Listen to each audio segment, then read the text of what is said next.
It all starts with playing the game. Seriously is the journey of a determined young player named Liu Yi in a virtual reality game called the Yuan World, which one day turned into a reality where the player would use their powers and kill those who were at the lower levels. When the Yuan World became a reality, a boy named Liu Yi and his sister were killed. In the world of games, Liu Yi had never taken games seriously, as he never thought playing games would ever be important. Liu Yi was someone who had never played the game seriously before, and watched helplessly when his sister, Liu Yun, died in the game. She was killed right in front of his eyes. As a brother, Liu Yi wanted to protect her, but he could not do anything. But he wondered, where did he go wrong, and how did he come to this situation? Liu Yi also partook in the game, but his approach had always been casual. He knew had he not taken the game causally, his and his sister's ending would have been different. After their parents' untimely passing, he had shouldered the responsibility of safeguarding his younger sister's welfare. His dream had been to nurture her into a thriving individual, and he had devoted himself tirelessly to that purpose. He remained unaware that one day the game would morph into reality, where players would get real-life abilities, and the world would turn into chaos. He hated that world and its rules that would change rapidly. He also hated his decision to remain a low-level player. But the thing he hated most was their laugh when they killed his sister. They laughed when they killed his sister in the game, which made him attack the player who had killed his sister. The player was angry at Liu Yi for attacking him and said he stinks. But Liu Yi was determined that even if he was going to die, he would fight back. The other player was furious as Liu Yi, who was just a level 1 player, had dared to attack him. He took out his sword and killed Liu Yi. But as Liu Yi had fought back, he had gladly accepted his death. Before dying, he felt a really bad smell all around, and then he eventually died. He then miraculously woke up in his apartment. He looked outside, and he was in his city, and he saw a billboard that said, "Get ready for Yuan World, it will start in 8 minutes. He asked himself what was happening as he could not comprehend the situation, and was killed by level 20 players a few minutes ago. He wondered where he was, but he realized he was in his apartment in Haisha City, and was transported 3 years back in time. He realized that his apartment was demolished when the Yuan World descended. Just as he was attempting to comprehend the situation, his sister arrived, holding the Yuan World login device in her hands. His shock intensified upon hearing his sister's voice, considering she had met her end within the Yuan World. He inquired about the time and date, his uncertainty mounting. In response, his sister derisively questioned his sanity, stating that he had just awakened from a deep slumber. Liu Yi soon ascertained that the date was July 27, 2030. This revelation indicated that he had been transported 3 years into the past, precisely to the day when the Yuan World had first commenced.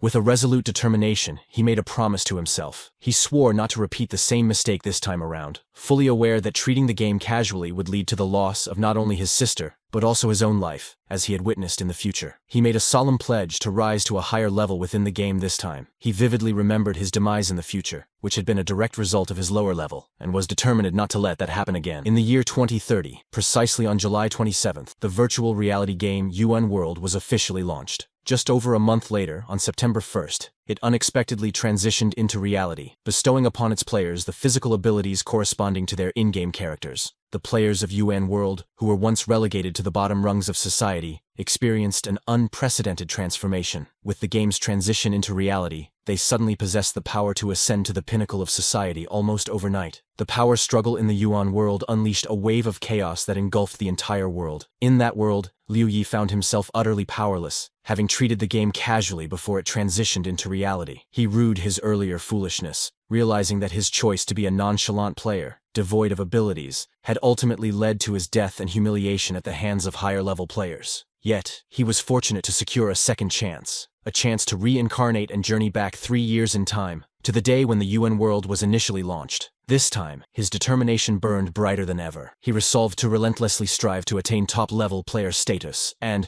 in doing so, safeguard both his sister and himself from the perils of the Yuan World. Upon awakening and returning to the past, he came to the realization that there were precisely 34 days remaining until the Yuan World transitioned into reality. As he donned his VR glasses, he reminded himself that he had a mere 34 days to ascend to top-level player status. To achieve this, he recognized that he needed to acquire KI, and the clock was ticking. KI represented a formidable surge of power, capable of elevating even the most basic of weapons to an advanced level of strength. Through his VR glasses, Liu Yi entered the captivating realm of the Yuan World. That world was a marvel, built upon the foundation of a lifestyle service simulator. There, the game's level was directly correlated with the experience bestowed upon the player, making it an enticing and immersive journey. As Liu Yi explored the vast expanse of the Yuan World, he couldn't help but ponder the significance of KI. He realized that KI was the ultimate determinant of power, capable of categorizing players as either top-level or low-level, based on their mastery of this essential force. With his focus squarely on acquiring KI, Liu Yi located the training area within the Yuan world. Here, players could engage in rigorous training and hone their skills with the game's weapons. In order to obtain Ki, one had to reach the 100% efficiency of a weapon. Resolute in his pursuit of Ki,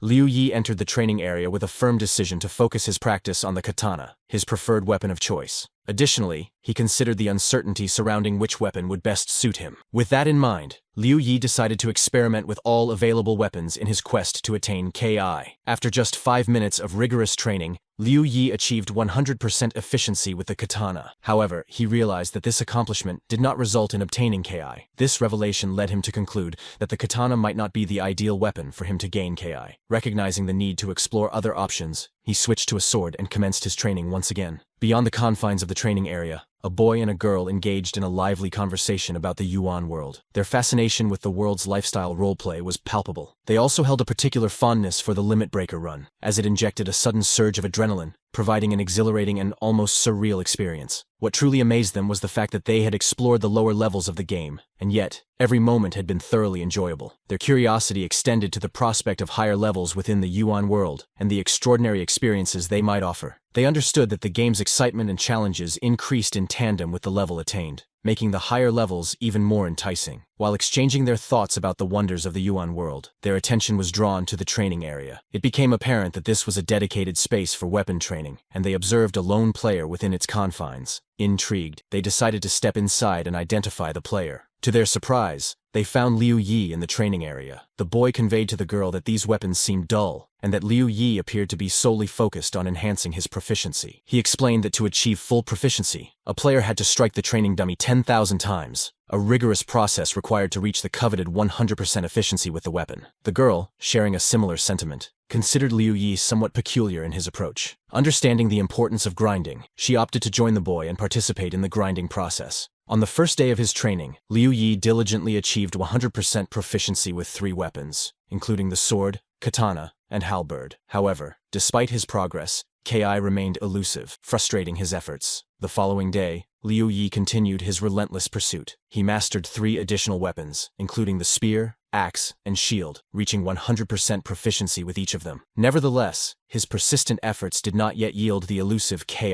By the 3rd day of his rigorous training, Liu Yi began to hear whispers among other players that some had already reached level 20 within the Yuan world, a stark contrast to his current status at level 1. He remained without Ki, intensifying his sense of urgency. Faced with mounting concerns, Liu Yi wrestled with a difficult decision. He pondered whether he should focus on advancing to a higher level, possibly leaving his pursuit of Ki behind. However, he quickly dismissed the idea of forsaking Ki, realizing that it was the very cornerstone of the game. Determined to acquire it at any cost, he resumed his practice with the weapons once more. The boy and girl once again stumbled upon the training area, still engrossed in their discussion about the challenges of the Yuan world, particularly the significant penalty for death it imposed. The girl was taken aback by the sight of Liu Yi's continued dedication to weapon practice. She couldn't help but wonder about his goal. In response, the boy suggested that if Liu Yi had a penchant for combat, he could direct his efforts toward the adventuring arena, or explore the mysteries of the Mirror Secret Zone instead. The boy, intrigued by Liu Yi's unyielding commitment, began to contemplate whether there might be hidden secrets tied to weapon training that fueled Liu Yi's passion. He turned to the girl and posed the question of whether they should give the weapons a try themselves. The girl pointed out that Liu Yi had spent 3 days in the training area, and if there were indeed any secret powers linked to achieving maximum proficiency with the weapons, unlocking them would likely be a time-consuming endeavor. She further contemplated that even with maxed-out weapon proficiencies, Liu Yi might still be unable to defend himself against level 20 players. She cited her own ability to obliterate a training dummy with a single strike, while Liu Yi had yet to achieve that feat even after 3 days of intensive training. The boy's determination remained unwavering after witnessing Liu Yi's fervor. He was eager to give the weapons a try. However, the girl firmly insisted on leaving, promising that they could return if Liu Yi managed to become stronger. For now, they had other matters to attend to, and she was resolute in her decision to depart. The girl stressed that, at present, their primary focus should be grinding. Using the weapons would divert their time and energy from their primary objective. Thus, they departed, leaving the training area behind. 5 days later, Liu Yi accomplished a remarkable feat. He successfully mastered all 18 available weapons, achieving 100% proficiency with each of them. This remarkable feat bestowed upon him the prestigious title of Weapon Expert within the Yuan world, granting him the unique ability to wield and simulate the attributes of any weapon at his disposal. Despite his impressive mastery of all 18 weapons in the training area, Liu Yi found himself grappling with disappointment. The elusive Ki remained beyond his grasp, and he felt unsure about the next steps to take. Liu Yi considered the possibility of attaining Ki using a ranged weapon. However, he was well aware that, prior to his reincarnation, no one had ever achieved Ki with a ranged weapon. These ranged weapons were typically reserved for top-level players and not readily accessible to others. Driven by desperation to attain Ki, Liu Yi ventured into the ranged weapon training area. The fact that it had already been 5 days since the launch of the Yuan world weighed heavily on his mind. Most players had surged to level 30, while he remained stagnated at level 1. His determination to catch up and unlock Ki was unwavering. Upon entering the ranged weapon training area, Liu Yi was confronted with a vast array of weapons. The sheer number of them left him contemplating the significant time it would take to master each. He couldn't help but worry that, by the time he finished maxing out all these ranged weapons, the Yuan world might already have transitioned into reality. Confusion clouded his thoughts regarding whether to embark on the arduous training with the ranged weapons. However, a compelling memory resurfaced, reminding him of the tragic loss of his sister due to his lack of power when the Yuan world transitioned into reality. The realization hit him hard. He knew he must attain Ki at all costs. This time, he was determined to save his sister. Liu Yi recognized that becoming a top-level player was his only path to saving his sister. He understood that Ki was the key to achieving this, and so he had no choice but to devote himself to relentless practice and mastery. The girl, who had earlier thought Liu Yi was a fool, decided to check the training area to see if he was still at it. She was drawn by a distinct sound coming from the ranged weapon training area. As she approached, her shock was palpable when she witnessed Liu Yi, whom she had once underestimated, achieving the elusive Ki. Liu Yi received a notification confirming his long-awaited achievement of Ki. It revealed that his wisdom-to-knowledge strength ratio now stood at an impressive 1.1, with 4/5 of his knowledge strength remaining. The elation of finally attaining Ki washed over Liu Yi, instilling a sense of security within him. However, he remained keenly aware that the real Yuan world would pose its own set of dangers and challenges. With Ki under his belt and a newfound sense of confidence, Liu Yi devised a plan to head to the grinding area next, determined to take on and defeat all the players in his path. The girl who had witnessed Liu Yi achieving Ki was Shu Xinyi. Her astonishment left her with a burning desire to approach Liu Yi and inquire about his incredible accomplishment. Despite her curiosity, Shu Xinyi couldn't muster the courage to ask Liu Yi directly. She chose instead to investigate and uncover the answers on her own. Understanding the limitations of using Ki with a weapon that suited him, Liu Yi decided to purchase some bullets. Additionally, he saw the need to procure a melee weapon to have on hand for any potential emergencies that might arise. Shu Xinyi reached out to his friend Wei Lao Liu, inquiring about his whereabouts. Meanwhile, she remained in the training area herself. Wei Lao Liu inquired about Xinyi's presence at the training area, reminding her that they were supposed to be at the grinding. Xinyi responded, explaining that she was working on enhancing her weapon proficiency, which made him shocked, as Xinyi was never in favor of training and improving her weapon proficiency. As Liu Yi made his way toward the VR weapon shop, he overheard other players engaged in conversation. Their discussion revolved around the staggering number of players in the Yuan world, totaling approximately 10 million, a record-breaking figure. The rapid influx of 10 million players in just 3 days marked an astounding growth for the Yuan world. Some players began to speculate whether the VR shops could keep up with the demand and provide enough devices to accommodate this unprecedented surge in users. In response to the speculation, another player provided some insight, explaining that those who had already placed their orders had received their devices, while those who were ordering them now could expect to receive them in approximately 2 days. Upon arriving at the weapon store, Liu Yi expressed his desire to purchase a low-tier whiteboard pistol, 3 boxes of normal bullets, and a low-tier whiteboard short dagger. Liu Yi inquired about the weapons he desired, and the shopkeeper informed him that the total cost for all these items would amount to 1,000 coins. Understanding that the real-life currency and in-game coins held a 1.1 ratio, Liu Yi realized that he would need to shell out $1,000 for the weapons he wanted, which he acknowledged was a rather hefty price to pay. Liu Yi found the price tag quite shocking, especially considering that the weapons in question were of low-tier quality. Recalling the notification he received upon achieving Ki, Liu Yi remembered that he now had the power to imbue any weapon of his choice with the attributes of any other weapon. This realization opened up new possibilities. With his newfound ability to bestow weapons with the attributes of his choosing using Ki, Liu Yi pondered the possibility of using any weapon at hand. Even if a particular weapon didn't naturally suit him, he could enhance it by imbuing it with the powers of a more suitable one. Liu Yi decided to venture into the Mirror Secret Zone, a clandestine organization within the Yuan world. The Mirror Secret Zone functioned as an arena for players to upload their characters, albeit at a fee. Other players interested in battling these uploaded characters had to pay a fee of their own for the opportunity to fight against a randomly selected character from the zone. The selection of opponents within the Mirror Secret Zone was contingent on the difficulty level chosen by the player. In the Mirror Secret Zone, if a player emerged victorious in a battle against their chosen opponent, they would be entitled to receive all the funds accumulated within the gold pool of the challenged character. Furthermore, winning a battle in the Mirror Secret Zone also earned the player valuable experience and rewards, with the extent of these bonuses determined by the selected difficulty level of the fight. On the flip side, if the player who issued the challenge ended up losing the battle, their game fee would be added to the gold pool of the challenged character. In the context of the Mirror Secret Zone, a character's ranking was directly correlated with the amount of money they had accumulated in their gold pool. The more money a character had in this pool, the higher their ranking would be. For those wishing to challenge the Mirror Secret Zone, two specific conditions applied. The first condition stipulated that the character being challenged must be at least 5 levels higher than the challenger. The second condition required that the fee for challenging a character in the Mirror Secret Zone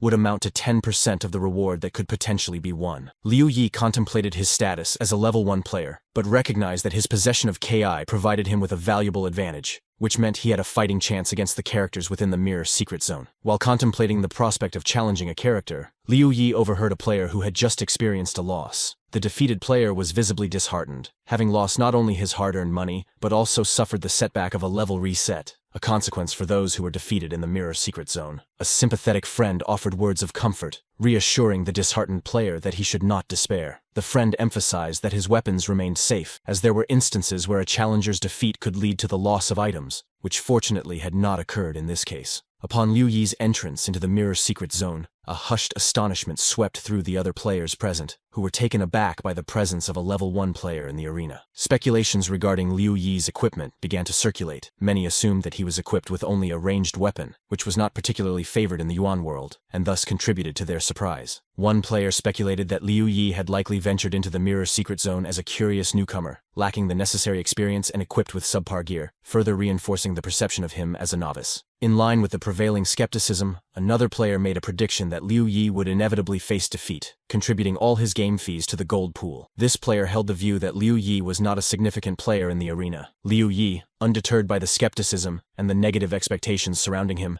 decided to challenge a player named The World Is Not Kind. This player held a rank of 100,000, and the potential reward for a victory stood at $1,000. However, before confirming his challenge, Liu Yi took a moment to reflect on his past as a casual player who had shied away from combat out of fear. The memory of his previous weaknesses weighed on his mind. In the past, the mere thought of combat would cause his hands to shake, a clear indication of his anxiety and fear. This time, Liu Yi was resolute in his determination to conquer these emotions, knowing that they could not hold him back any longer and could not be allowed to hinder his progress in the future. Having made up his mind, Liu Yi confirmed his challenge against The World Is Not Kind and proceeded to have 100 coins deducted as the battle fee. He was ready to face this crucial test. Upon confirming the challenge, Liu Yi received a notification instructing him not to leave the Mirror Secret Zone, as he was about to be transferred to the arena for the upcoming battle. As the challenge was about to commence, Liu Yi's opponent was revealed to be equipped with a katana weapon and a piece of gear known as the Mirror Glove. This player was at level 5, making Liu Yi at level 1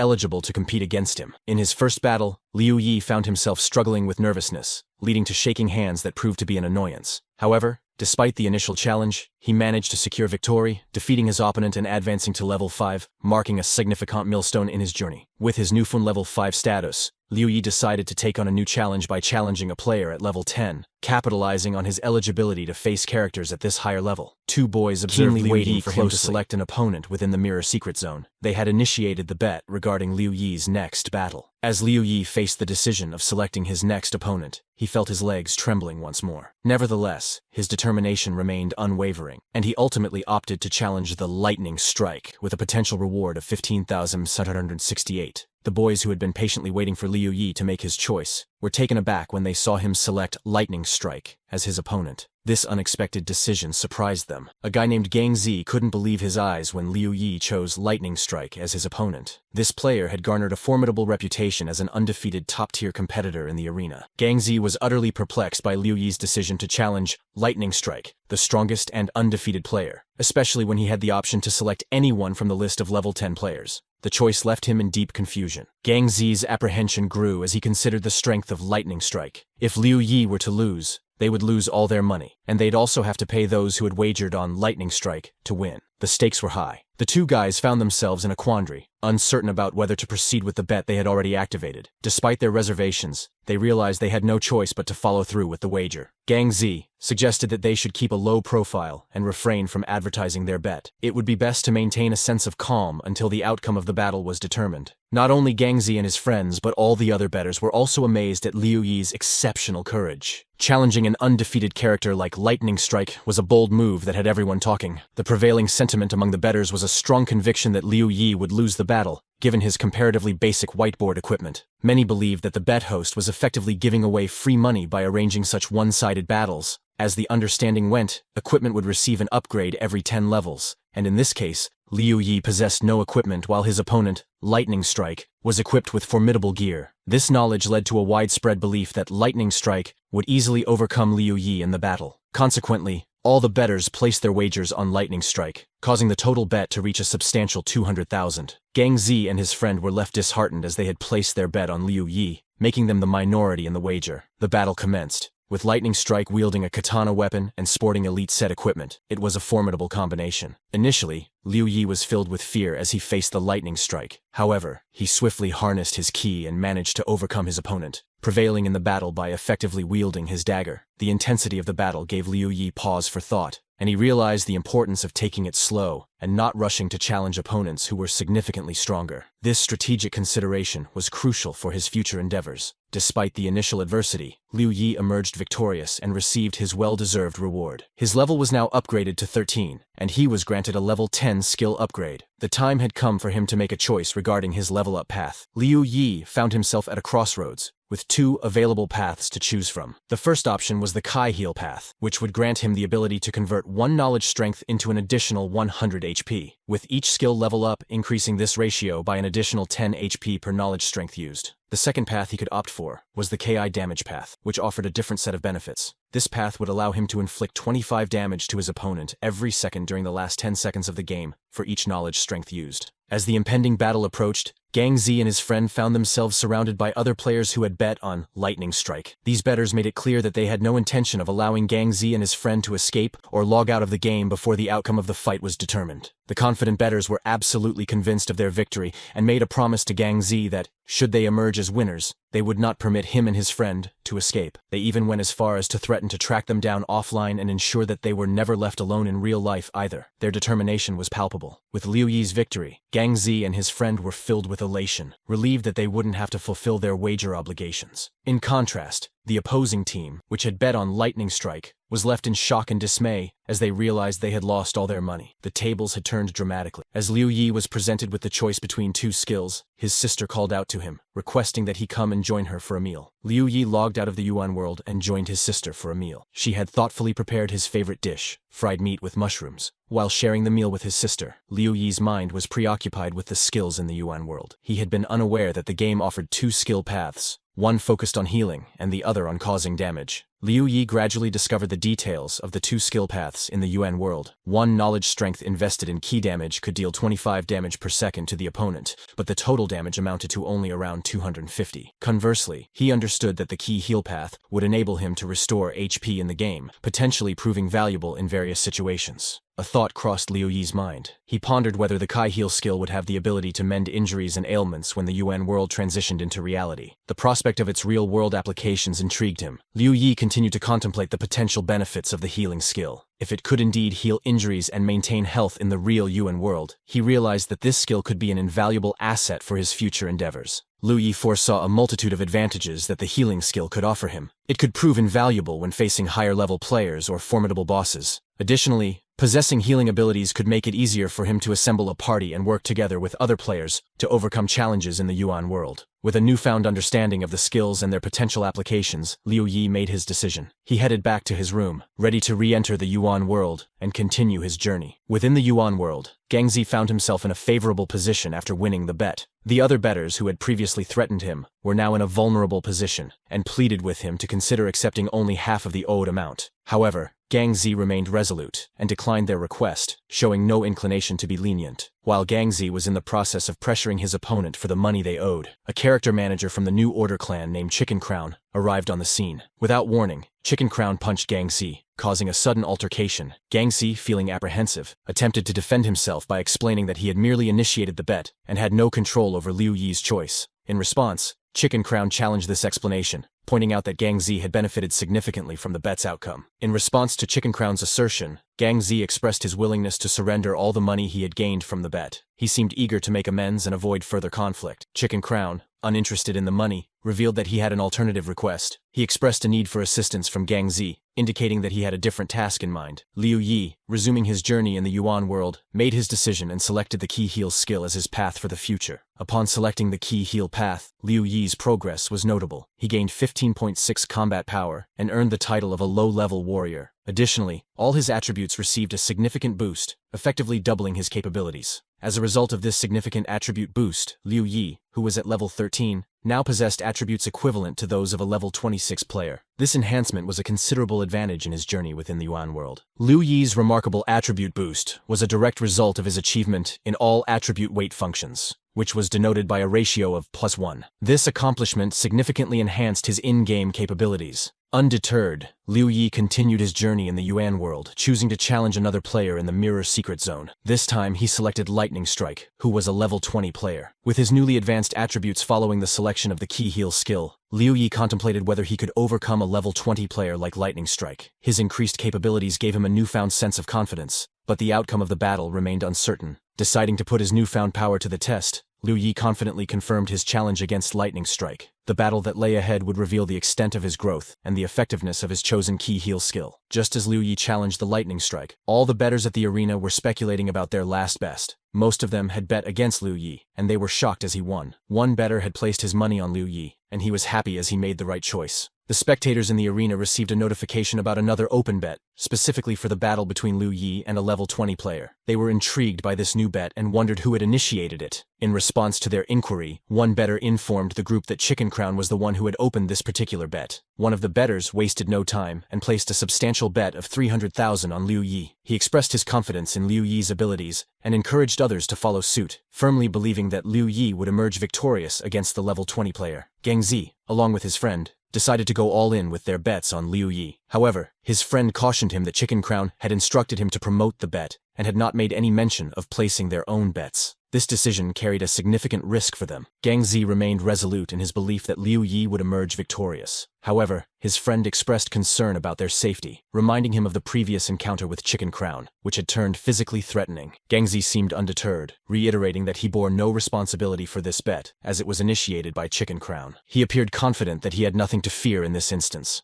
Gangzi went further, indicating that if Chicken Crown still sought to confront him, he would not have the support of the New Order this time around if he lost this bet. He implied that Chicken Crown would not be able to use their influence in the real world against him if he happened to lose the bet. Gangzi's friend expressed doubt regarding Chicken Crown's true intentions. He pointed out that Chicken Crown had initially tasked Gangzi with promoting Liu Yi in the bet. However, even after the promotion efforts, few people had wagered on Liu Yi, which raised suspicions about the bet's purpose. Gangzi speculated that Chicken Crown might have a hidden agenda or a secret motive behind the actions he had taken regarding the bet. As the game began, Liu Yi found himself facing Lightning Strike, who wielded a twin-blade weapon and possessed an advanced set of equipment. This would prove to be a challenging match for him. In contrast, Liu Yi was equipped with basic newbie gear that consisted of a short dagger and pistol, making him the underdog in this battle. At the outset of the battle, Liu Yi had 340 HP, representing his player's health, along with a full knowledge strength bar at 144. His strategy was to carefully bide his time, looking for the opportune moment to take a shot at his opponent, relying on his knowledge and strength to make it count. Liu Yi initiated the battle and skillfully evaded his opponent's attacks, while managing to land a few successful hits. He realized that the all attributes weight function ratio +1 upgrade was playing a crucial role in compensating for the level difference between him and his opponent. Liu Yi felt a sense of relief, knowing that the attribute upgrade would make his battles against higher-level players less one-sided and help him stay calm during fights.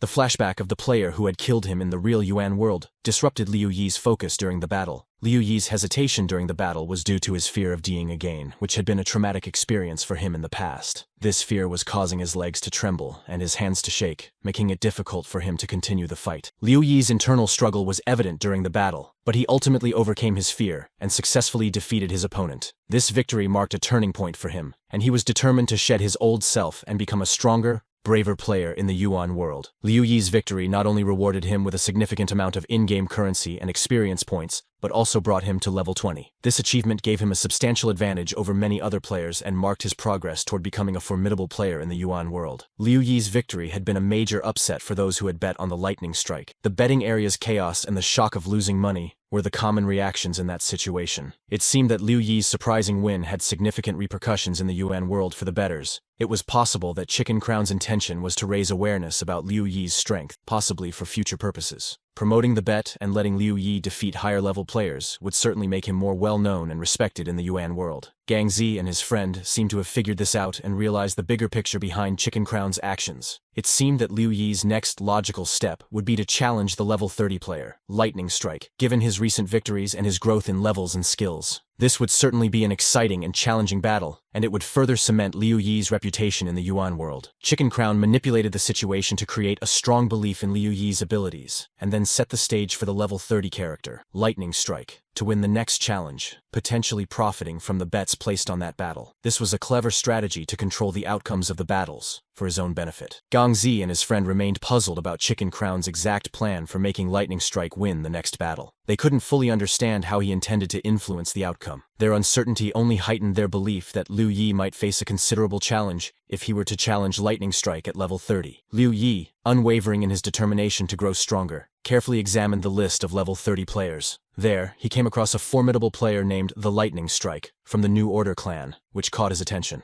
Aware of the Lightning Strike's near-legendary status as an unbeatable opponent, Liu Yi was resolute in his decision to challenge him. It wasn't about winning, it was about proving himself and pushing his limits. Liu Yi had heard about the tragic story of a pro player who had attempted to reset his level just to challenge the Lightning Strike. However, he had met a devastating end, proving the formidable reputation of this unbeatable adversary. The player known as the Lightning Strike had earned nicknames like the Unbeatable Mirror Character and the Strength Checker due to his unrivaled skills and the daunting challenge he posed to other players. Liu Yi had learned that the New Order clan had risen to the status of the world's #1 clan, primarily because of the formidable level 30 character known as the Lightning Strike. Despite being aware of the Lightning Strike's unbeatable reputation, Liu Yi challenged him and confirmed the battle. Once the battle was confirmed, Chicken Crown initiated the betting, and spectators in the betting area eagerly placed their bets in anticipation of Liu Yi's upcoming battle. Gang Zi continued to place his bet on Liu Yi, while his friend remained skeptical, fearing that Lightning Strike would emerge victorious. Gang Zi, however, maintained his faith in Liu Yi's abilities, convinced that he could secure a win. After reaching level 23 and allocating all his remaining attribute points to wisdom, Liu Yi's wisdom broke through the 100 mark. This signified a significant milestone in his character's development, making him a formidable force in the Yuan world. The challenge began, and the opponent launched an immediate attack on Liu Yi, reducing his health to a perilous 18 out of 460. Responding swiftly, Liu Yi counterattacked and employed his key heal skill to replenish his health. However, his opponent proved to be a formidable adversary, relentlessly launching attacks that forced Liu Yi to repeatedly rely on his key heal skill to replenish his health points.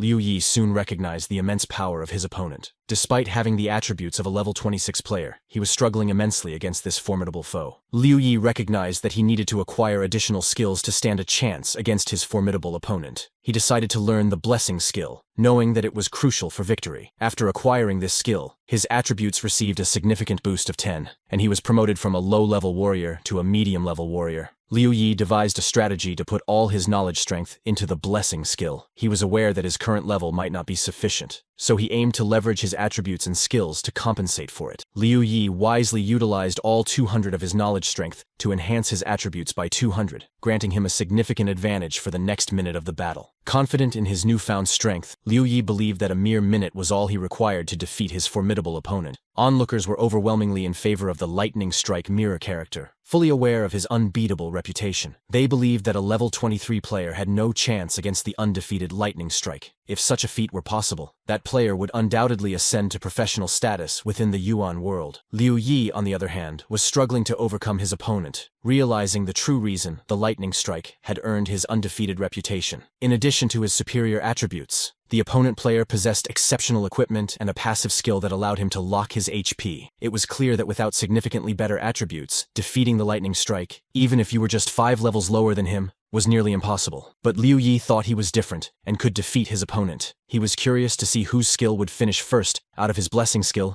and his opponent's lock HP skill. Liu Yi realized that he had to overcome not only his opponent, but also the loser mindset he'd had since he was killed in the real Yuan world. He was determined to shed that mindset and become a true pro player. He reminded himself that he had grown stronger and would continue to do so. He activated his blessing skill for the full minute, and just as it was about to expire at 0.05 seconds, his bullet hit the lightning strike, and he was ultimately defeated. Soon, he received a notification that he had defeated the lightning strike and had gained 432,269 coins and experience points. His level increased to 28, and he also gained a +2 combat ability. This win left Chicken Crown both angry and shocked, as he had planned to gain benefits from Liu Yi's defeat. Gang Zi and his friend, however, were ecstatic as they had won the bet. Gang Zi was very excited because he had faith in Liu Yi, but his friend advised him to stay calm and not attract unwanted attention. He also suggested that they should quickly log out since they knew Chicken Crown would be furious. Liu Yi also logged out and was sitting in his room when his sister came and asked if he wanted some noodles. But Liu Yi asked his sister to go with him so that he could treat her to a barbecue. His sister said that he shouldn't waste his money and they should have noodles instead. Liu Yi told his sister that he had earned a lot of money, and if he didn't spend it, his hands would get itchy. His sister asked whether he had earned that money from the Yuan world or not. He replied, yes, which made her really happy. The Yuan world was about to turn into a real world from just a VR game in 25 days. Later, Liu Yi decided to buy a Yuan world device for his sister No Sarat. She could also become a top player and defend herself in the real Yuan world. But when he wanted to order, he came to know that the device would come in 2 months, and he knew that Yuan world would become a reality in just 25 days, so there was no use.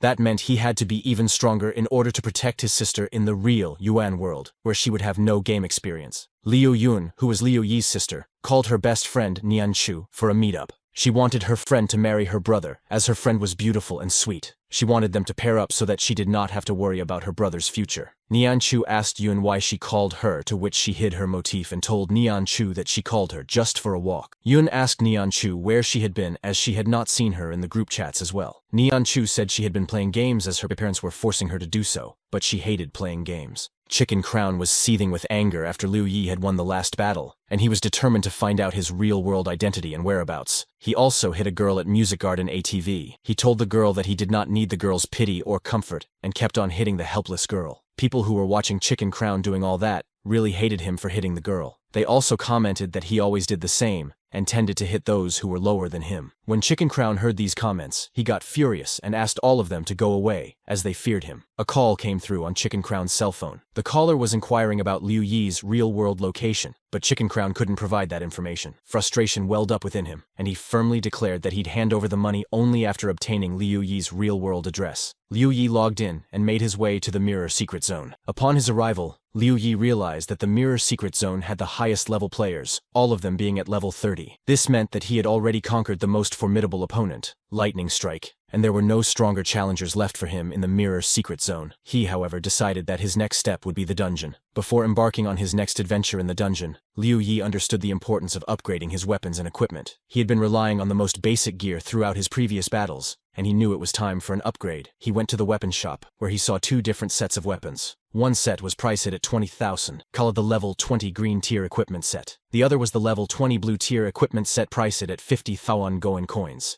After watching the price tag, Liu Yi became disappointed as the equipment was really expensive, and he was still not very rich. He realized that leveling up by winning battles at the Mirror Secret Zone was useful, but he could not get any items from the Mirror Secret Zone that he could use to make his own equipment. If he had fought in the dungeon, he would have got drops, which he would have used to make blue equipment, but now there was nothing he could do. Even if he bought the level 20 equipment with little money, he would soon reach 30, which would not be very useful. He also thought that now, as he would go to the dungeon, he needed a team, and he should not worry about the equipment and levels for now. He marched towards the dungeon's lobby, the zone dedicated to making teams. All teams at the teaming zone were looking for level 30 players with full set equipment. One of the members at the zone told another member that the New Order clan had challenged the dungeon's chaos area and had lost. As a result of this, most of their clan's players lost their equipment, and some of the members' levels got reset, which made the New Order clan one of the weakest in the Yuan world, which was once one of the strongest clans. The other member said he had heard a different story. He said he had heard that one of the New Order clan's members had received a big reward from the dungeon, and in return, he had killed all the other members of his clan. The other player found it very ruthless that just for the sake of a reward, one would kill his own team members. But the other person said the reward was a 10x reward, so why wouldn't someone do that? The dungeon's member caps were usually 5, 10, 20, and unlimited. The higher the cap was, the higher the reward. However, once any player entered the dungeon, he could only leave after cleaning his battle. If he could not do so, his only other option would be to die in the dungeon.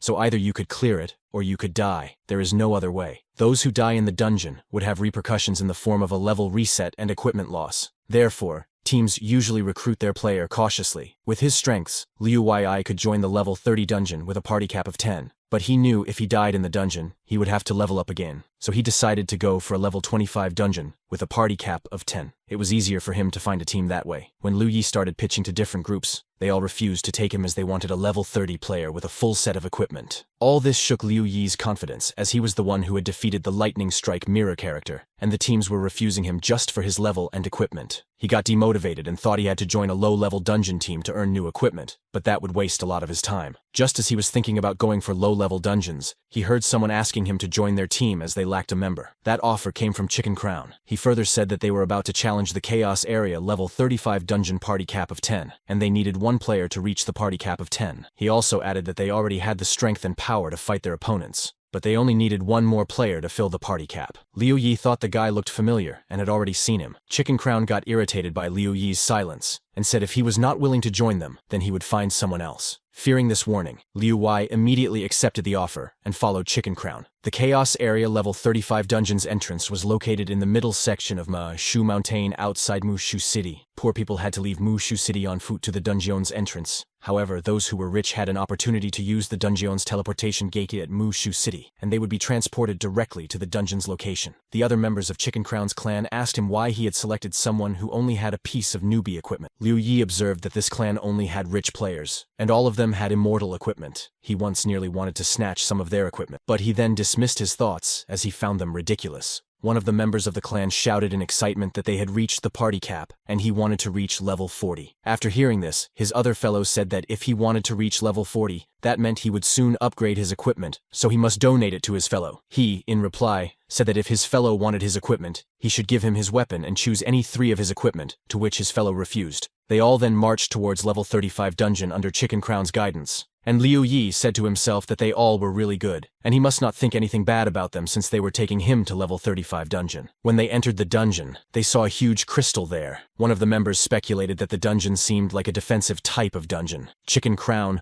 ordered his clan to defend the crystal, and not let any mobs attack it. If any mob tried to pass through and touch the crystal, its HP would decrease, and the one who let the mob touch it would pay the price. All the members said they understood the command, and they got a notification that their mission had started, and the transportation gate had been closed. They had to protect the crystal in order to win. The health of the crystal was 100%, and if it became 0, they would lose, and everyone would die. The notification also said that they would get 3 monster waves. Soon, Liu Yi heard the mob of monster insects coming, and he was ordered to stay near the crystal and not get killed by one shot. This was the first monster wave that they had to defend. As the mob approached, Liu Yi stood near the crystal while everyone else started fighting with the monsters. They all were doing very well, which made Liu Yi think that they must have been together for a long time, as they were fighting very well. After a few moments, Chicken Crown and his fellow exchanged a look, and they let one monster pass to Liu Yi. This made Liu Yi change his earlier opinion about the clan, and now he thought they were just average as they easily let the monster pass. Liu Yi defended it very well and thought that it was very easy to kill it, as he had already fought a stronger opponent called the Lightning Strike than this monster. They then received a notification that they had successfully defeated the first monster wave, and they should get ready for their next wave in just 10 minutes. In those 10 minutes, the whole clan sat together to rest, and while they were resting, one member appreciated Liu Yi that he did an amazing job by killing a monster that was 10 levels higher than him. But his group member had bad intentions, as one of the members who was sitting away told the other member that he thought the monster would kill Liu Yi, and now they would have to kill him later. His fellow encouraged him, saying it was not his fault, and that it was not a really big deal. He also asked Liu Yi about his secret that made him powerful, and said, as they were friends now, Liu Yi should reveal his secrets, so that the whole team could get stronger. The other members suggested if Liu Yi revealed his secrets, they should let him join the team permanently so that they could go together and clear the higher-level dungeons. He also asked their boss, Chicken Crown, if he liked this suggestion or not, to which he said that it was a good idea if Liu Yi could join their clan, but he would have to provide his phone number and address. He said they would contact him before any game so that he could tag along every time they went for the dungeons. He also added that they would sign a contract with Liu Yi, and all his equipment or weapons would first pass through the clan, and they would compensate Liu Yi for that. He further asked Liu Yi that whenever they would go on their missions, Liu Yi would have to go online and join them. Liu Yi would get paid for it, and he just had to hand over all his equipment and weapons. If Liu Yi needed any equipment, he could ask for it, and the clan would surely give him his desired equipment. Chicken Crown ended his offer by saying, if Liu Yi had no issue with all that he said and he was willing to share his secret with the team and help them get stronger, they would let him join them immediately. Liu Yi said he did not mind the conditions, although they were really harsh, and for his secret he needed to first kill Chicken Crown's sister in front of him, and then kill him too. This made Chicken Crown shocked to his core. Liu Yi said all that was hard to believe, but he and his sister had been killed in the game, and then he reincarnated. He told them that now he had to be stronger, as he did not want to die again in the real Yuan world. He said he would help them, and tell them his secret, but they had to follow him instead, and he would make sure that they all survived and ruled the real Yuan world. Liu Yi knew Chicken Crown was the New Order's mirror character's manager, and he always wanted to take Lightning Strike's place. So Liu Yi used that as a beat and offered Chicken Crown to follow and help him, and in return, he would help Chicken Crown in defeating the Lightning Strike. Liu Yi assured Chicken Crown that he would dethrone the Lightning Strike, and once he did that, Chicken Crown could take the Lightning Strike's place. But Liu Yi also cleared that he would need Chicken Crown to help him become stronger, so that they could survive easily when the Yuan world would get real. Chicken Crown seemed confused, so Liu Yi said, if Chicken Crown could not believe that he would be able to defeat the real Lightning Strikes, then Liu Yi would prove that he could do that by killing all of them right there. When the clan sensed Liu Yi was serious, Chicken Crown said if he killed all of them, they would agree to whatever he said. But if Liu Yi got killed, he would have to join the clan on Chicken Crown's terms. Before Liu Yi could answer, one of the members attacked him, but Liu Yi used his knowledge and strength and killed him with a single shot. This made Chicken Crown and the other members really shocked as Liu Yi killed the higher-level player with just one shot. Liu Yi, on the other hand, got a random loot orb, which meant he had the chance to take one piece of equipment or any item from the inventory of the player that he had defeated. Liu Yi took the orb, and Chicken Crown ordered his clan to show no mercy and kill him by attacking them. Liu Yi did not want to kill the players as he knew if he killed them, their level would reset, and Liu Yi would be responsible for robbing them of their survival. But he had no choice, as he had to be stronger for his sister, who could not become a strong player. He realized he must go after the players who had killed him and his sister in the real Yuan world, so that they would already become weaker. Liu killed most members of the clan,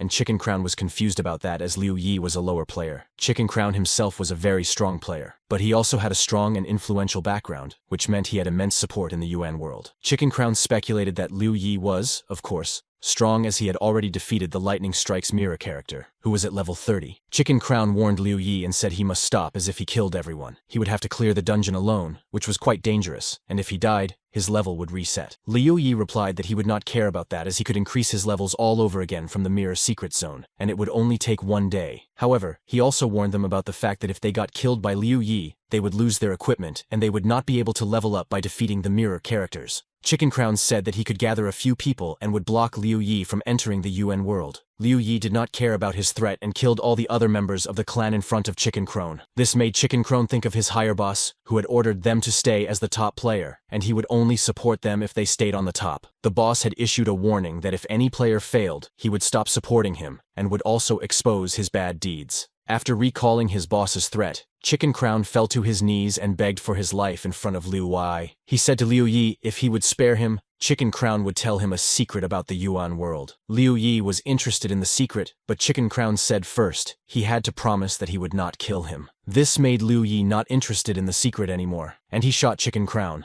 but surprisingly, Chicken Crown did not die, which made Liu Yi curious. Meanwhile, Liu Yi saw the second monster wave approaching as 10 minutes were already up. Chicken Crown told Liu Yi that he would report this incident to his higher-ups, and then Liu Yi would not just have to deal with Chicken Crown, but also with the higher-ups. He also thought Liu Yi would die as he could not defend the second wave alone, and he soon would go to level 1 again. He again negotiated and told Liu Yi to let him go, and that he would tell him a secret about the Yuan world. Chicken Crown further added that if they teamed up, they could clear the dungeon with Liu Yi's strength and the restoration potions that Chicken Crown had. Liu Yi, on the other hand, told Chicken Crown that he could alone clear the dungeon, and asked him what made him think that Liu Yi would not be able to clear the dungeon alone. Chicken Crown replied that Liu Yi was on level 28 with just a newbie set of equipment, so even if he was stronger, he would die. Liu Yi cleared that his attributes were equal to level 56, and it wouldn't be difficult for him to clear a level 35 dungeon as far as the equipment was concerned. Liu Yi had the loot orb, and he could take any equipment that he wanted from the players that he had killed. He opened the loot orb and extracted the equipment he wanted to use.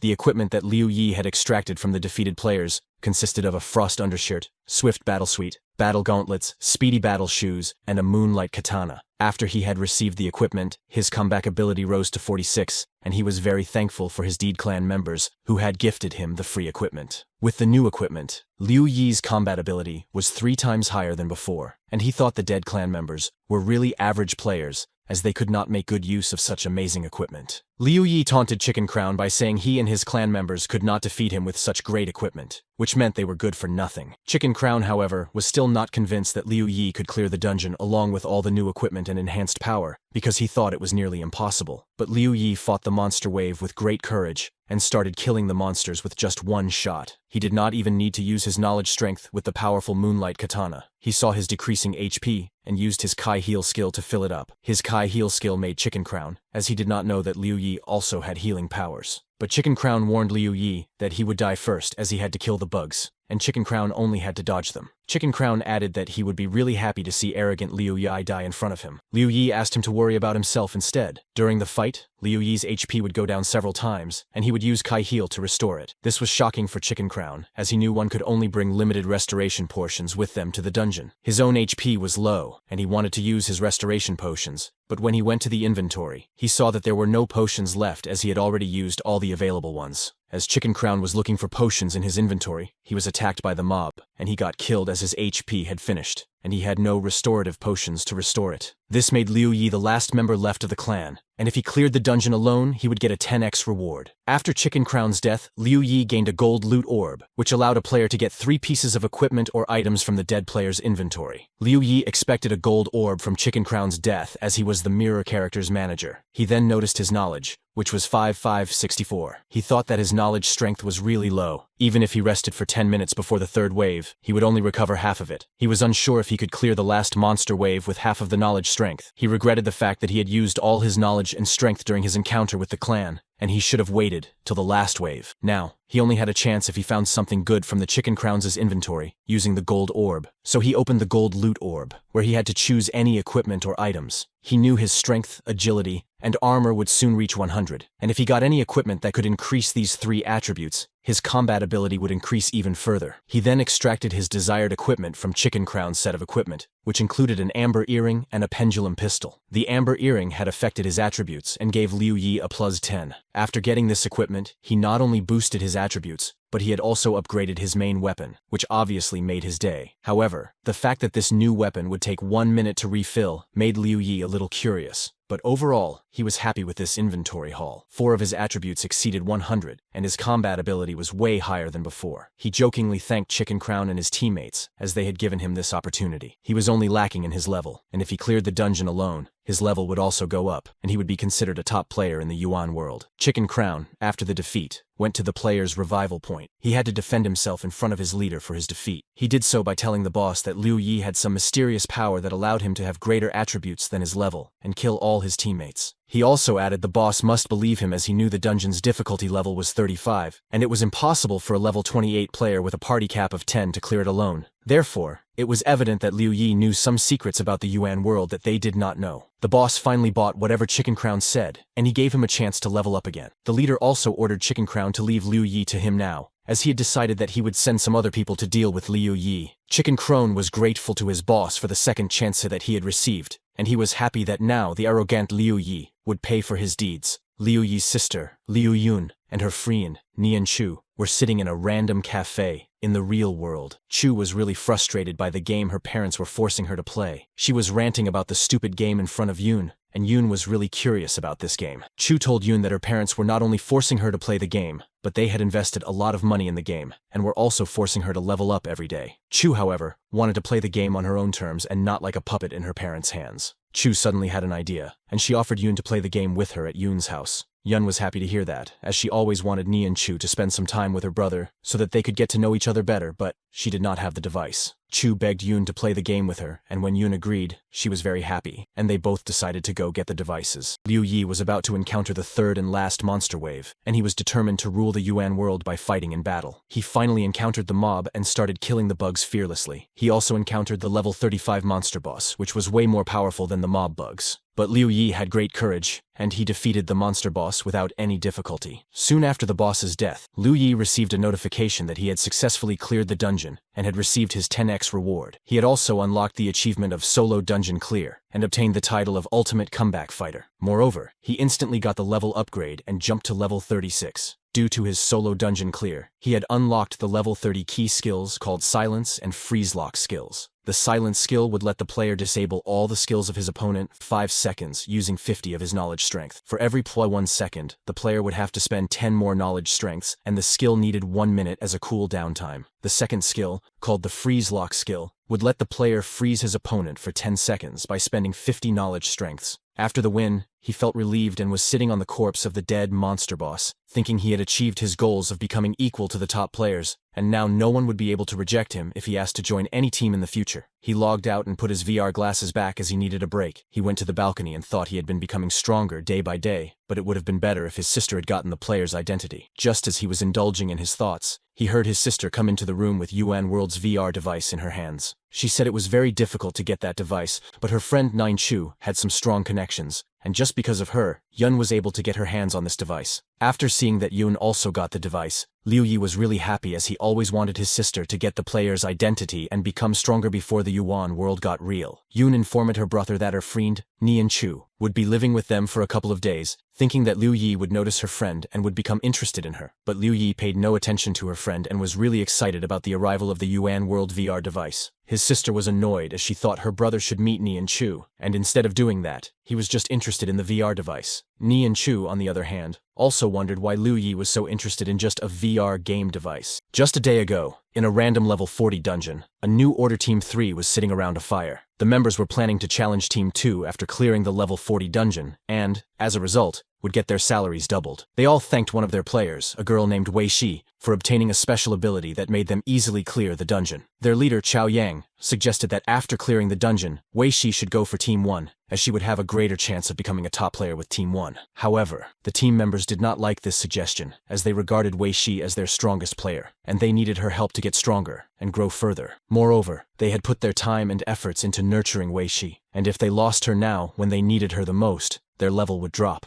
But the leader did not agree, as he thought it would be really selfish of them if they held her back, and she had a good chance of becoming a top player if she joined Team 1. He also hoped that she would never forget them even if she was in Team 1, so they should let her go and wish her good luck. All the other members agreed that they must not be selfish and let Wei Shi go. They also offered their help if Wei Shi encountered any issues being on Team 1, and assured her they would help her like they did when she first came into their team. Wei Shi said that all of them were so kind, and she accepted the offer. Wei Shi's intentions were, however, not so kind, and she revealed that by killing all her group members and telling them that she had to do that in order to become a top-level player. The leader was really disappointed in her for betraying them, but she said even though she had KI, her levels were still not up to the mark, and by killing her team members, she would get the Hell Condition reward. Wei Shi asked her leader not to be angry, as it was just a game, but he was really angry. He attacked her, but was defeated by her, as she was stronger than him and had achieved Ki. The very next day, in a random dungeon of level 45, a clan was fighting with the boss monster, and the members were struggling as their potions were finished. Their boss, Lightning Strikes, came and saved them from the monster by killing it in one go. Lightning Strikes then talked to the New Order's leader, Blazing Fire, who told him that a new player had emerged who had obtained KI. Lightning Strikes inquired if that new player was a friend or an enemy, and if they should recruit him. The Blazing Fire informed him that he had killed their mirror character manager. He also asked the Lightning Strikes what Wei Shi was doing,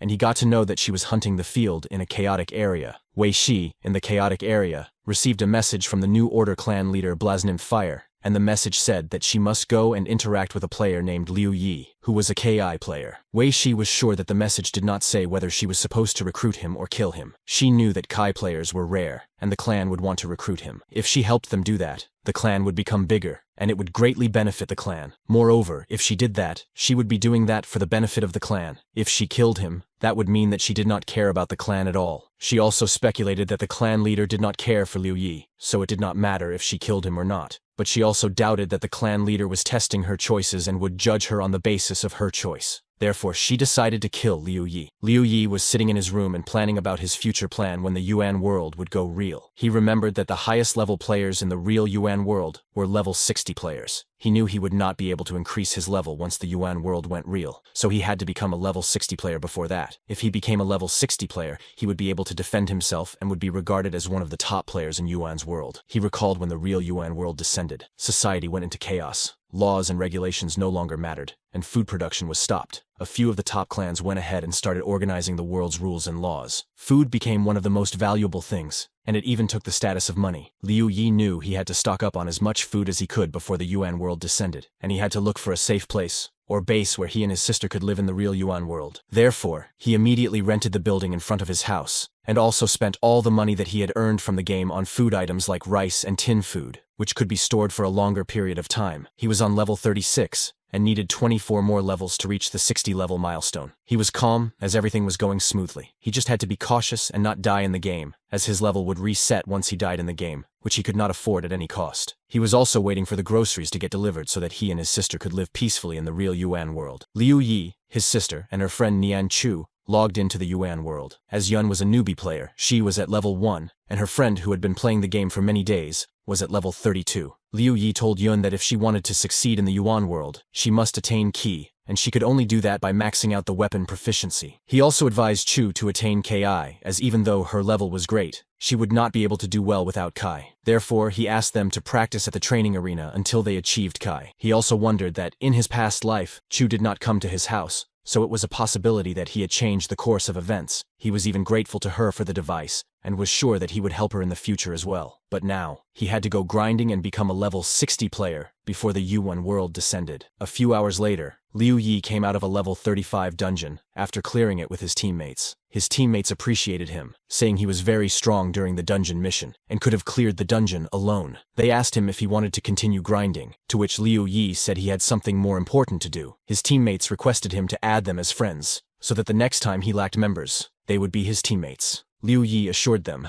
that he would definitely call them the next time he went to a dungeon and needed any players. However, he had a serious issue that he had not considered before. He had recently realized that the level 35 dungeon with a party cap of 10 needed half a day to clear up, and Liu Yi would only be able to gain half a level's experience from that. There were only 20 days left for the Yuan world to become real, and if Liu Yi leveled up at that pace, he would only be able to reach level 50. He recalled that when he killed all his teammates, his level increased greatly, so he thought that might be the only way to reach level 60 in 20 days. But his heart did not want to kill his teammates just for the sake of attribute enhancement and level upgrade. He also recalled in his past life, the players who would kill their own teammates for the sake of upgrades were called the Crisis Group. All the other players hated the players of the Crisis Group, and Liu Yi did not want to become one. But to him, it seemed like the only choice. Just as he was thinking about this problem, he received a message from Wei Shi. She had sent him a party invite for the level 40 dungeon to disorder chaotic area. Liu Yi remembered that Wei Shi was the one who had used Hell Condition to become a top player in the Yuan world, and she was now inviting him to join her. He thought he would also activate Hell Condition and attain the higher levels.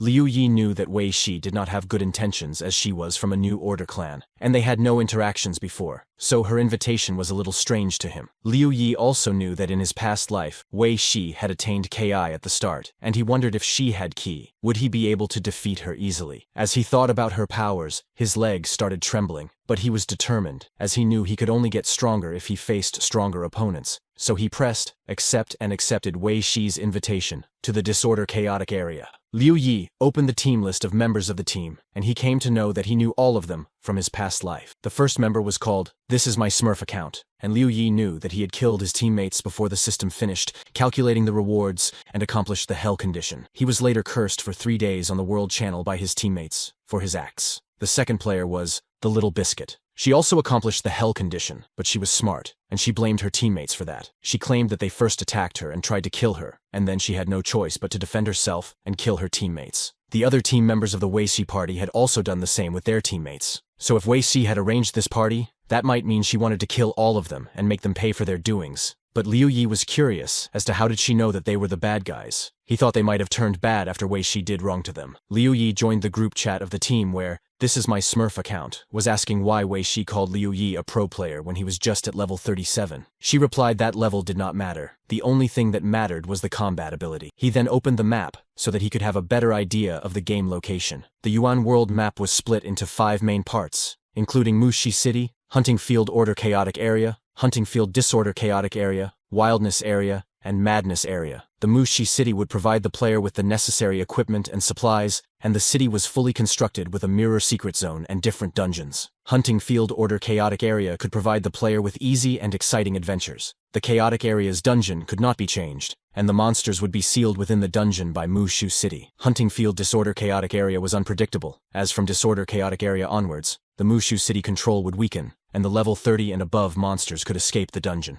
The Wilderness Area was really dangerous, as it had many level 70 monsters who had escaped the dungeon, and no one had ever been able to clear it. Lastly, the Madness Area was mad like its name, as it had many levels 90 above monsters who would be roaming around freely, and they had no restrictions. Liu Yi entered the Hunting Disorder Chaotic Area and heard a sound. He hid behind a tree, thinking even though the area had low-level monsters, they were too many in number. Once they hear any sound, they will all gather, and even if the player killed any one of them, they would respawn, and it would become difficult for anyone to tackle. The sound that he had heard was of a player, and Liu Yi was waiting for him to finish fighting with the monsters so that he could leave and join his team. Once there was no sound and Liu Yi thought the player had been killed, he left that place and went towards finding his new team. As he was marching, someone attacked him, but he defended himself cleverly. However, this encounter made him realize that his opponent had key power and was really strong. He saw the attacker was, "This is my Smurf account." He was impressed by Liu Yi and his power, and said that now he knew the reason why the team leader had selected a low-level player like Liu Yi. But he also added that even though Liu Yi had key, his key power was nothing compared to, "This is my Smurf account." He also instructed Liu Yi to go with him so that he could meet the other team players, and if any monster knew they were there, they could even get stuck in a roaming monster wave, which would be troublesome. Liu Yi had met another key player for the first time in his life. He speculated that the party would be really powerful as 2 of them had achieved Kai, and their combat ability would be really high. It seemed to him that he would have a really difficult time in obtaining Hell Condition this time, and he also feared he might die inside the game as well. That thought made him confused as to whether he should follow "This is my Smurf account" and join the team or not. Nonetheless, Liu Yi followed him, discarding all his negative thoughts. They reached their destination, and Liu Yi saw Wei Shi for the first time. Wei Shi clapped her hands to attain the attention of all team members and announced that she wanted to say a few words to her teammates before entering the dungeon. She had referred to her group members as the future chaotic group members in her heart. She started her speech by telling everyone that the disorder and chaotic area were really unpredictable, so all the team members should not expect it to be a normal dungeon. She ordered all of them not to panic if any unpredictable situation came. She also told them they would first get together and devise a strategy before clearing the dungeon. She then ordered them to follow her and start their mission. Before following Wei Shi, Liu Yi again had negative thoughts, and he thought he might not be able to attain Hell Condition this time, and might even die. He then recalled that Wei Shi was one of the strongest players in his past life, so there was a possibility that he was afraid of her. Moreover, after he interacted with other powerful members of the team, he was afraid that he might lose, as he was not as powerful as them. He also had self-doubts, and feared losing his level and his hard work going to waste. But he soon gathered himself and encouraged his mind that even if he was afraid, he would use this opportunity to prove that he was as strong as the other top players, and there was nothing that could make him lose his confidence. When Liu Yi entered the dungeon with his team, he saw a puppet who was covered in blood, and it seemed like the puppet was presenting a show. He was saying that he wanted to play outside as it was boring when he played inside with a girl. He went outside and realized that playing with the girl was more fun, so he wanted to go back, but his home disappeared, and he could not go home. That puppet show was an animation that made Liu Yi think it was a different kind of dungeon, as it had animations, and he had seen such kind of animations in a dungeon for the very first time in his life. He then realized that Yuan World had different kinds of random scenes, maps, and types, which could make the players hate and love it at the same time. Liu Yi knew the players would hate these scenarios more if they knew they were going to die in there, The only fascinating thing about the dungeon that they were in was the puppet, and Liu Yi knew their mission had something to do with the puppet. Soon, the puppet disappeared, and they received a notification that the dungeon's door had been closed, and their mission had started. The mission was called a pranking puppet. The mission clearing condition was to find and kill the pranking puppet. The puppet would be hidden in any player's inventory, and others had to find and kill that player in order to clear the dungeon. The time limit for this task was 6 hours. And if the team was unable to eliminate the puppet even after this time, they would fail the dungeon. The notification also said if the player who had the puppet in his inventory killed any other player, the puppet would be shifted to another player's inventory. After reading the notification, Liu Yi got to know that this dungeon was created to activate the Hell condition. The one who wanted to obtain the Hell condition needed to kill the last player who would have the puppet in their inventory. When the mission started, Liu Yi wanted to check his inventory and see if he had the puppet or not. But he decided not to check now, as his expressions would let everyone know if he had the puppet. He decided to wait till everyone was distracted, but he saw that all the players were silent and they were observing each other. Just then, Wei Shi gained everyone's attention and ordered the one who had the puppet in his inventory to step ahead. She assured whoever would have the puppet would get compensation for his level reset and equipment. She also added that all the other players would agree to this compensation offer. Just as Wei Shi was talking, Liu Yi thought everyone was distracted, and now he had the chance to look at his inventory. When he opened his inventory, to his surprise, he had the pranking puppet. This made him shocked, and he knew now he had to fight the whole team if he wanted to survive. He instantly planned that if he wanted to survive, his first step would be to kill any one of his team members so that the puppet could go to someone else's inventory. But he was not sure which one he should choose, as if he killed the weaker ones, he would have to face the anger of 2 key players afterward. Just as he was thinking about his options, he heard Wei Shi saying to him that he should come out as he had the doll. This made Liu Yi shocked, as he did not know that Wei Yi knew he had the puppet. Wei Shi further said she and Liu Yi had not been introduced yet, so she introduced herself and asked Liu Yi to do the same. Liu Yi had sensed that all of them were ganging up on him, as they had already exchanged looks, which made Wei Shi realize that no one had the doll except for Liu Yi. He soon realized that Wei Shi made this team to kill him, and they all were working together. He now understood the hidden motive of the sudden game invite, and he himself was there to unleash the Hell condition, so he had no fear. Wei Shi interrupted his thoughts and asked him to give up, as all of them knew that his powers were not enough to fight the team. She also advised him that if he gave up, he could go and start leveling up earlier, so there was no point fighting. One of the team members suggested they should give Liu Yi a chance to fight, as it was fun seeing players die after fighting. All the other group members mocked Liu Yi as they were sure he could not kill any of them. Liu Yi, however, used his pendulum equipment and imprisonment skills, killing one of the team members, Lian Fei, and successfully shifting the doll to another player's inventory. This move shocked Wei Shi and everyone on her team, as they thought Liu Yi would not be able to defend himself. He proudly informed everyone that he had successfully shifted the doll, and now Wei Shi would have to worry about saving the one who had the doll. He also warned Wei Shi if he killed her directly, she wouldn't be able to take her revenge. Liu Yi, on the other hand, planned to save the one that had the doll till the last, so that he could get the desperate reward. Wei Shi told all of them to stay still, as Liu Yi had been observing them, and wanted to know which one of them had the puppet. He nonetheless came to know that the girl called the Little Biscuit had the puppet. He instantly used all his strength and killed all the other members of the team, leaving only Wei Shi and the Little Biscuit alive. After this move, Wei Shi got to know that Liu Yi was after the desperate reward, and she started attacking Liu Yi. Her attacks were really powerful, and she had the power to disappear, which made Liu Yi lose a lot of HP. But as he had the healing power, he would heal his HP every time it lowered. Wei Shi, on the other hand, thought Liu Yi could only restore the HP a few times, but she was unaware that he had the Kai Heal skill. Soon, Wei Shi realized that she could not win against Liu Yi, so she decided she should kill the Little Biscuit instead. Liu Yi, however, knew if he pushed Wei Shi too far, she would know that he was going to lose,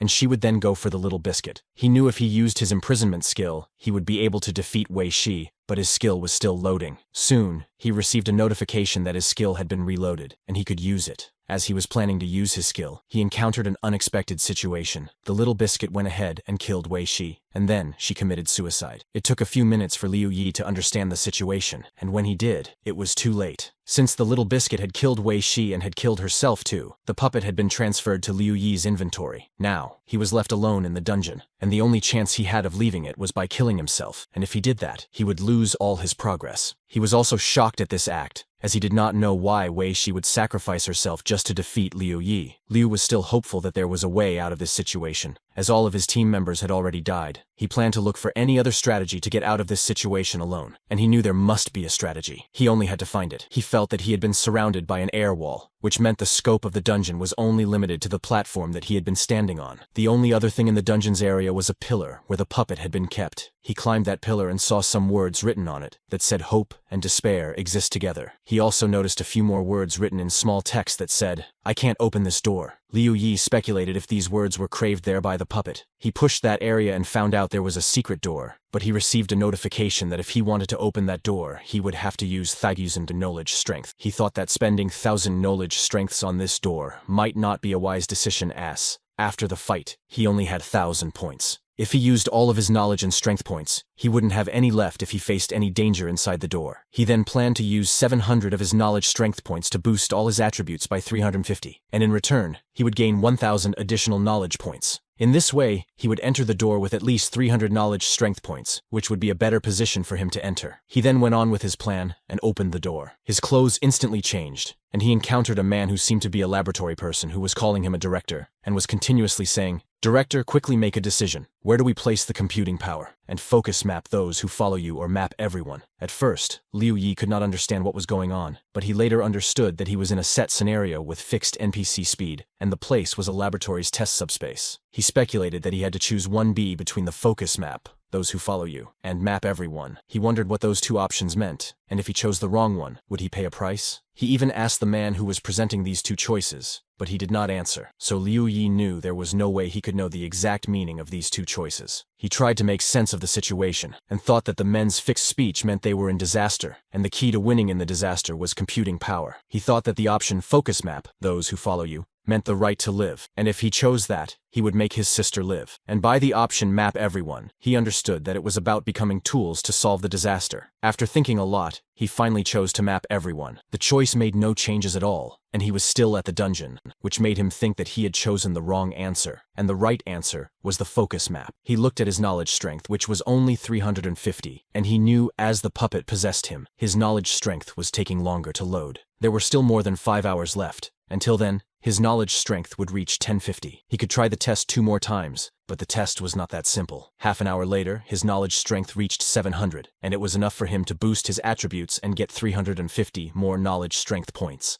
As he now had enough knowledge of strength points, he again went to the door and used 1,000 points to get in. When he went in, he was again given 2 choices, which made him think why they would make such a simple test. There were only 2 options, and if the player chose any one of the 2 options when he entered the first time and got it wrong, he still would have a chance to select the right answer when he entered the second time. So Liu Yi pondered what would be the actual logic behind the test. He thought there must be some hidden objective of the door, instead of just being there and collecting the player's knowledge and strength points. He then recalled that he saw the puppet fooling around at the start of the dungeon. The puppet was seen saying he wanted to play outside, and now he was stuck in Liu Yi's inventory. The message, I cannot open the door, was most likely from the puppet, as he could not get in. So he concluded that the door was set to block the puppet, and this test was not actually about being wrong or right. It was the test of Liu Yi's character and attitude. He decided to trust his judgment and selected the same option again, which was map everyone. But this time, again, there was no change, and Liu Yi found himself in the dungeon outside the door. He still had one more try left, and he was determined to either die and restart his levels or choose the same answer again by trusting his judgment. He started waiting for his knowledge strength to become 700 again so that he could try the door one more time. 3 hours later, his knowledge strength recharged to 700, and he used it to get 1,000 more knowledge strength points. He used his 1,000 points to try his luck for the last time. As for the dungeon ending, only 27 minutes were left. That meant if Liu Yi was unable to crack the laboratory code, he would die after 27 minutes once his mission ended. He went in, and he again chose the same answer, which was map everyone. This time, the whole platform shook, and the pillar descended, making a stairway for Liu Yi. He felt so happy as he had cracked the code for the dungeon, which was not to select the right answer but to trust one's judgment and believe in oneself. Liu Yi succeeded as he chose the same answer for all 3 tries, which was the actual method to crack that pillar. He thought that this dungeon was supposed to be cleared by the whole team, but Yan World still kept a way for one player to clear it. But they set it to 3 times in order to prevent anyone from using it for hell condition rewards. He knew that only he was the one who could open the door, as he had 2 unique titles, including Ultimate Comeback Fighter and Medium Level Warrior. Plus, he had key skills, and together, These 3 unique qualities were the reason he opened the door 3 times. He used the stairs and went towards finding the exit. While going down, he recalled that he had not been more careful about Wei Shi. He could have been killed today if it were not for this hidden quest. He also regretted that he had not gained enough information about Wei Shi beforehand. If he had known she was a crazy person, he would have dealt with her differently and would not have had to face this dangerous situation where he could have lost all his levels. On his way towards the exit, he found a corpse to which he returned the puppet, and the puppet was purified. He soon received a notification that he had successfully purified the puppet and had cleared the dungeon. As a result, he got the title of Perfect Dungeon Hunter and a 10x reward. When the mission ended,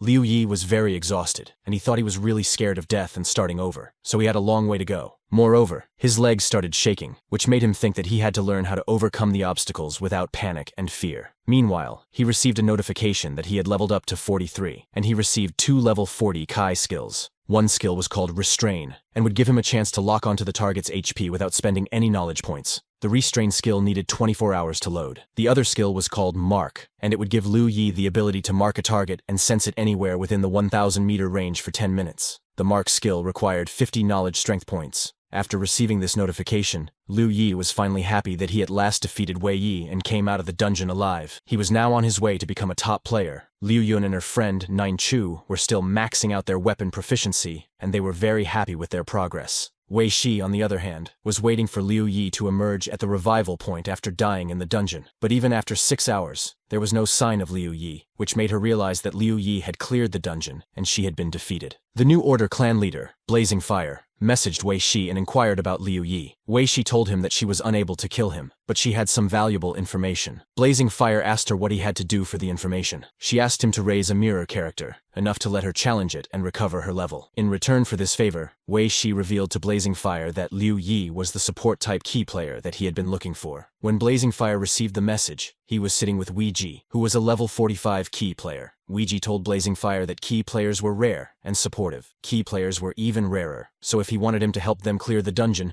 Wei Ji would help him do that. But Wei Ji had a condition that Blazing Fire would pay him 10,000 per dungeon. Blazing Fire agreed to it without any hesitation. He went out and told his friend that he got the deal with Blazing Fire, but he did not seem very happy. His friend asked him about his anger, to which he replied that even though he got the deal, there was another player who had more powers as compared to him. As he wanted to be the top player and rule the New Order clan, he seemed angry at this fact. Liu Yi was sitting at his house in the real world and was planning his future strategies. He had received the computing power authority after his last dungeon cleared. He did not know what computing authority meant, so he was trying to make sense of this new reward. He guessed from his previous knowledge that it must be some sort of weapon or power input limit. In order to get a perfect clear on dungeons, the player needed to fulfill many strict conditions, so there must be no special significance to this authority. He also wondered what would happen if his computing power authority reached 100%, and what actually did the computing authority have to do with the test. He could not understand the relationship between this computing authority and the test that he had taken in the dungeon, but he was sure that it was very important to his future. He got exhausted with so many questions, so he decided to freshen up and take a shower first. He saw Nine Chu in the house and realized that ever since she came here, there was a beautiful smell all around, but he soon shook his head and recalled himself that he had more important things to do, and he should not indulge in such thoughts. Liu Yi went to the Yuan World Weapons Store. He realized that he was at level 44, and he needed 16 more levels to reach level 60. If he used the normal way, he would get 1 level up after clearing 2 dungeons. That meant he needed to clear 32 dungeons in around 20 days to reach level 60. He also feared accidents like his death in the games, as in that case, he wouldn't be able to reach level 60 at any cost. Liu Yi knew getting proper equipment was also a struggle, and in Yao's world, there were 2 ways to obtain good equipment. One way was to use dungeon crystals to make the weapons from scratch, and the other way was to use the crystals to upgrade the low-grade equipment. He currently had 11 to 21 dungeon crystals with him. He had earned 6750 of them from all his dungeon raids,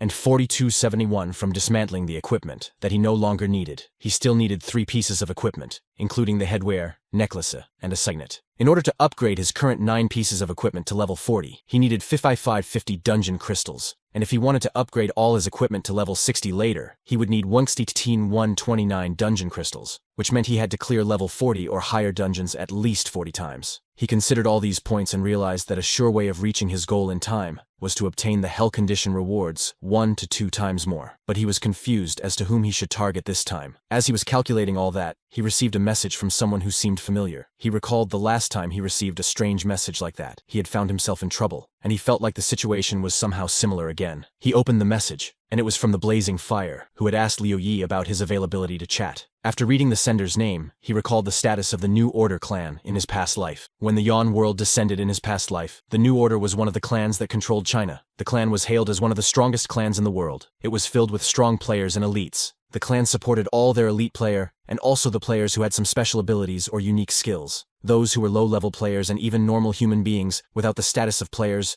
would live their lives being bullied, tortured, and humiliated. As Liu Yi was a low-level player in his previous life, he hated the New Order clan for their treatment of the low-level player. But he was no longer that weak player. Thinking that, he replied Blazing Fire and asked him what he wanted to say. Blazing Fire told him that he was interested in making a group of players who would be responsible for clearing the wilderness dungeon, and their group was lacking a support-type Kai player. He also added that he had heard from a friend that Liu Yi was a support-type Kai player, so he wanted to invite him to their team. Blazing Fire also allowed Liu Yi to make any demands, and he would do everything in his power to fulfill those demands. Liu Yi replied, if they just lacked a support-type key player, that meant all their players already had Kai. Blazing Fire replied, saying all other players had Kai skills. After reading this, Liu Yi thought to himself that if all the other players had Ki, then the combat strength of the team would be quite higher. Blazing Fire sent another message that said the team that they were going to make would be one of the strongest teams in the Yuan world. Liu Yi asked Blazing Fire why they were going for the wilderness zone with such great power when they could overpower dungeons in the hunting field Order Chaotic Area and Disorder Chaotic Area. Blazing Fire replied that he had his own reasons for choosing the wilderness area. Liu Yi requested Blazing Fire to give him some time to think, and Blazing Fire agreed. After ending the chat, Liu Yi thought about this offer and came to the conclusion that with such a strong team, he had no chance to unleash the Hell Conditions rewards. But if he went with the team, he would definitely gain some experience, and that would be better than the experience he would have with regular teams. He did not know why Blazing Fire would go for the wilderness area from that area onwards. There was no transportation gate that would send them directly to the dungeon. Even the monsters in the wilderness zone were all above level 70, and each one of them was able to kill a small team on its own. Before making any decisions, he planned to upgrade his equipment first. He used 650 of his Dungeon crystals to craft level 40 purple-grade equipment. After upgrading the equipment, his combat ability reached 102, and he also got a reward boost. The reward boost was really amazing as his combat ability increased to almost 30%, and his weight ratio increased from 1 to 2. He came to know that if he kept on increasing his combat ability, it would increase his weight ratio as well. The combat ability system could only be accessed after obtaining Kai. That meant the other key players would also have similar boosts in their attributes, and that would make all of them have the same combat ability as Liu Yi. Joining this team meant 10 players like Liu Yi, becoming a team and attacking the wilderness dungeon. After all these calculations, he decided that he should go to the wilderness area dungeon. He messaged Blazing Fire that he would join the team, but on certain conditions. Blazing Fire appreciated his choice, as he would have the company of another supportive KI player within the team, but they would treat them as equals, and would also give Liu Yi 10,000 for each dungeon. Liu Yi wondered what Blazing Fire did for a living, as he was given such huge rewards for just clearing the dungeons. But he was happy, as now he would have more money to buy food. He placed a condition that he wanted to get paid after each dungeon, to which the clan leader agreed, and said he had no problem with that. Blazing Fire then invited Weiji into the chat and introduced Liu Yi to him as the second supportive key player. Weiji talked to Liu Yi and was determined that they both would work together and would support the team. Blazing Fire invited Liu Yi to Muxi City's north side so that he could join the team. After the group chat, Liu Yi decided to hide his headgear and important equipment. He also decided that he would use the normal pistol and would use the pendulum only in an emergency since it needed time to reload. He also put the katana on his back as he wanted to give them a normal impression and play in disguise. Liu Yi went to the Muxi City's north and met the team there. He was welcomed by Weiji, who introduced himself as the one who had already talked to him in the group chat. The Blazing Fire asked Liu Yi and Weiji to show the team members his skills, as they had never had a supportive Kai player before in their team, and they would make a plan according to their skills. Liu Yi saw the Blazing Fire and recalled that he was at the forefront when the Yuan world descended. Blazing Fire asked both of them to direct their attacks on him, so that he could judge their skills. They both were confused and looked at each other. Liu Yi thought he was asking them to show him their main skills so that he could know what trump cards they were hiding. Weiji said that they would go first, and he whispered to Liu Yi that they should showcase their skills so the team would trust them more. Weiji went first, and he told everyone that Kai skills release distance depended upon the weapon's attack range. Since Weiji would use his fists as his weapon, he would need his weapon to be within the range of 1.5 meters, which Weiji regarded as a disadvantage as well. Blazing Fire agreed that the skill's range depended upon the weapon that one obtained ki from. Liu Yi was really shocked to hear that, as he did not know that before. He speculated that if Weiji's key weapon was his fists, and his skill range was 1.5. His key weapon was a gun. How long would be his skill range? He guessed whether it was 100 meters or 200 meters. He was disappointed as he did not realize that before, and he had been using his skill without considering this fact. Weiji continued showcasing his skills and announced that his first skill was Key Heal. His second skill was the Key Curse, which could be used on boss-level monsters and would bring effects like weakness, senescence, slowness, blindness, stun, and poison. His third skill was Silence, which would let him disable the target's skills, including the boss monster. He concluded that his 3 skills would be sufficient to support the team. Additionally, Weiji mentioned his intention to keep his 4th skill concealed, reserving it as a trump card for future use. He anticipated that the group leader would understand, and indeed, the group leader agreed. Liu Yi considered it reasonable to conceal the 4th skill and demonstrate the most common key skills in front of the group. It was then Liu Yi's turn to present his key skills. He explained that his key weapon was a katana with a skill range of 3 meters. He mentioned that his first skill was the same as Weiji's, which was Key Heal, and his second skill was Blessing. The third skill that he had mentioned in front of the group was Freeze Lock. He further explained his Freeze Lock skill, saying the skill would let him freeze his targets for 10 seconds, but he still did not know whether it would freeze the boss or not, as he had never tried that skill before. His Blessing skill would let him boost a target's stats and remove any debuffs they had. Like Weiji, he also requested the leader to let him keep his 4th skill a secret, so that he could use it later, as a trump card.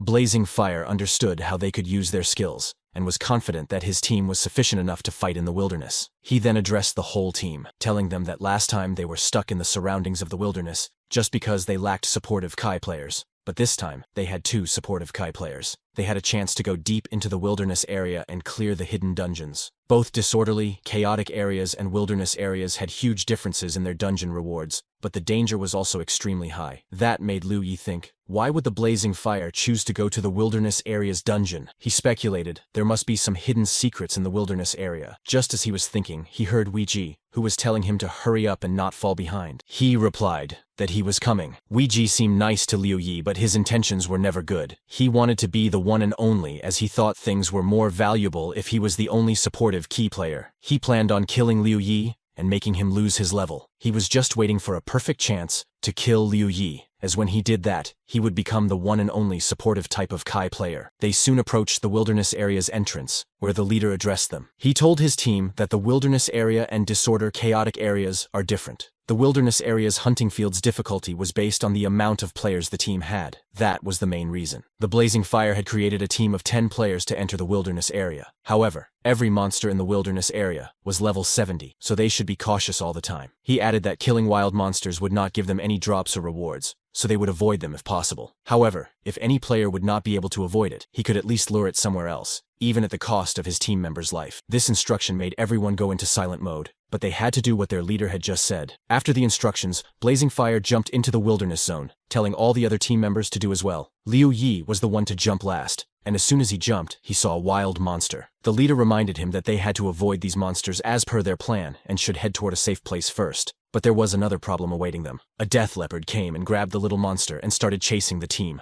Weiji heard the leopard, and when he saw it, he shouted that they were being followed by a death leopard. The team members got scared, as they just entered the wilderness, and they had encountered this problem. However, the leader planned on losing it, and they all started running towards a safe place. While running, Liu Yi asked if the monster was strong, to which Weiji replied that their guild had sent 10 teams to the wilderness area in order to gather information, and more than half of them were wiped out or eliminated by this monster. The monster was chasing them with great speed, and was continuously making a groar sound. The leader, when he saw the monster near them, asked one of his group members named Headband to lure the monster away. Headband said okay, and he applied the soft Kai taunt skill. The taunt skill would let the user make his target chase him, but at the same time, would reduce the target's speed and attack power by 10% for 1 minute. When Headband used this skill, the monster stopped, turned around, and changed its course. Weiji, when he saw this, had planned on using this monster to kill Liu Yi, as he knew the monster was deadly. Weiji planned to use his marking skill, which would enable the user to mark a target and sense the target within 1,000 meters. Moreover, if a player used this skill on any target, the effect would last for 10 minutes. Weiji used his skill to mark Liu Yi as the target. As soon as he did that, all the monsters, including the death leopard around them, sensed Liu Yi as their target. The death leopard stopped chasing the headband and went for Liu Yi instead, which made the headband think about why the monster stopped chasing him. The team members were also shocked at the situation they were facing, as they did not know what was going on. The team members saw all the monsters attack Liu Yi and were worried about why he had become the target of all the monsters. Weiji, however, was happy as his plan was working. The leader, Blazing Fire, instructed everyone to go to the destination, and that he would help Liu Yi fight the monsters. The leader's decision made Wei Ji irritated, as he thought only a dumb leader would make such a decision, because he knew even if all of them helped Liu Yi, it would be impossible for them to save Liu Yi. He told the other team members to run away, as the leader seemed confident that he could help Liu Yi alone, and he feared if they stayed there, they would attract more monsters. Soon, they saw the vile death monster coming back even after being lured away, and they all decided to run away towards the safe destination. The blazing fire knew that Liu Yi was a level 44 player, and he hoped for him to live after this monster attack. He himself started attacking the monsters, but he soon realized that the monsters had really high defense skills, as they were fearlessly blocking his attacks. He saw too many monsters, and was worried about how he would defend Liu Yi against all these monsters. When Liu Yi felt he was surrounded by the monsters, and there was no way out, he used his restraint skill, which would lock the target's HP and restrain its movement for 10 seconds. He then used his blessing skill and increased all his attributes by 1406. As soon as he applied these two skills together, the mark on him was removed. After that, he saw the vile death leopard running towards him, and when he went near Liu Yi, he grabbed him from his claw and switched to a pendulum to increase his next power attack by 135i600. He shot the leopard with his pistol, and after a few shots he changed the power to a normal pistol and again started shooting continuously, which ultimately resulted in the death of the leopard monster, and he fell down to the ground. Liu Yi stood on the corpse of that giant monster undefeated, and this fight amused his leader, Blazing Fire, and he thought about what kind of supportive player Liu Yi was.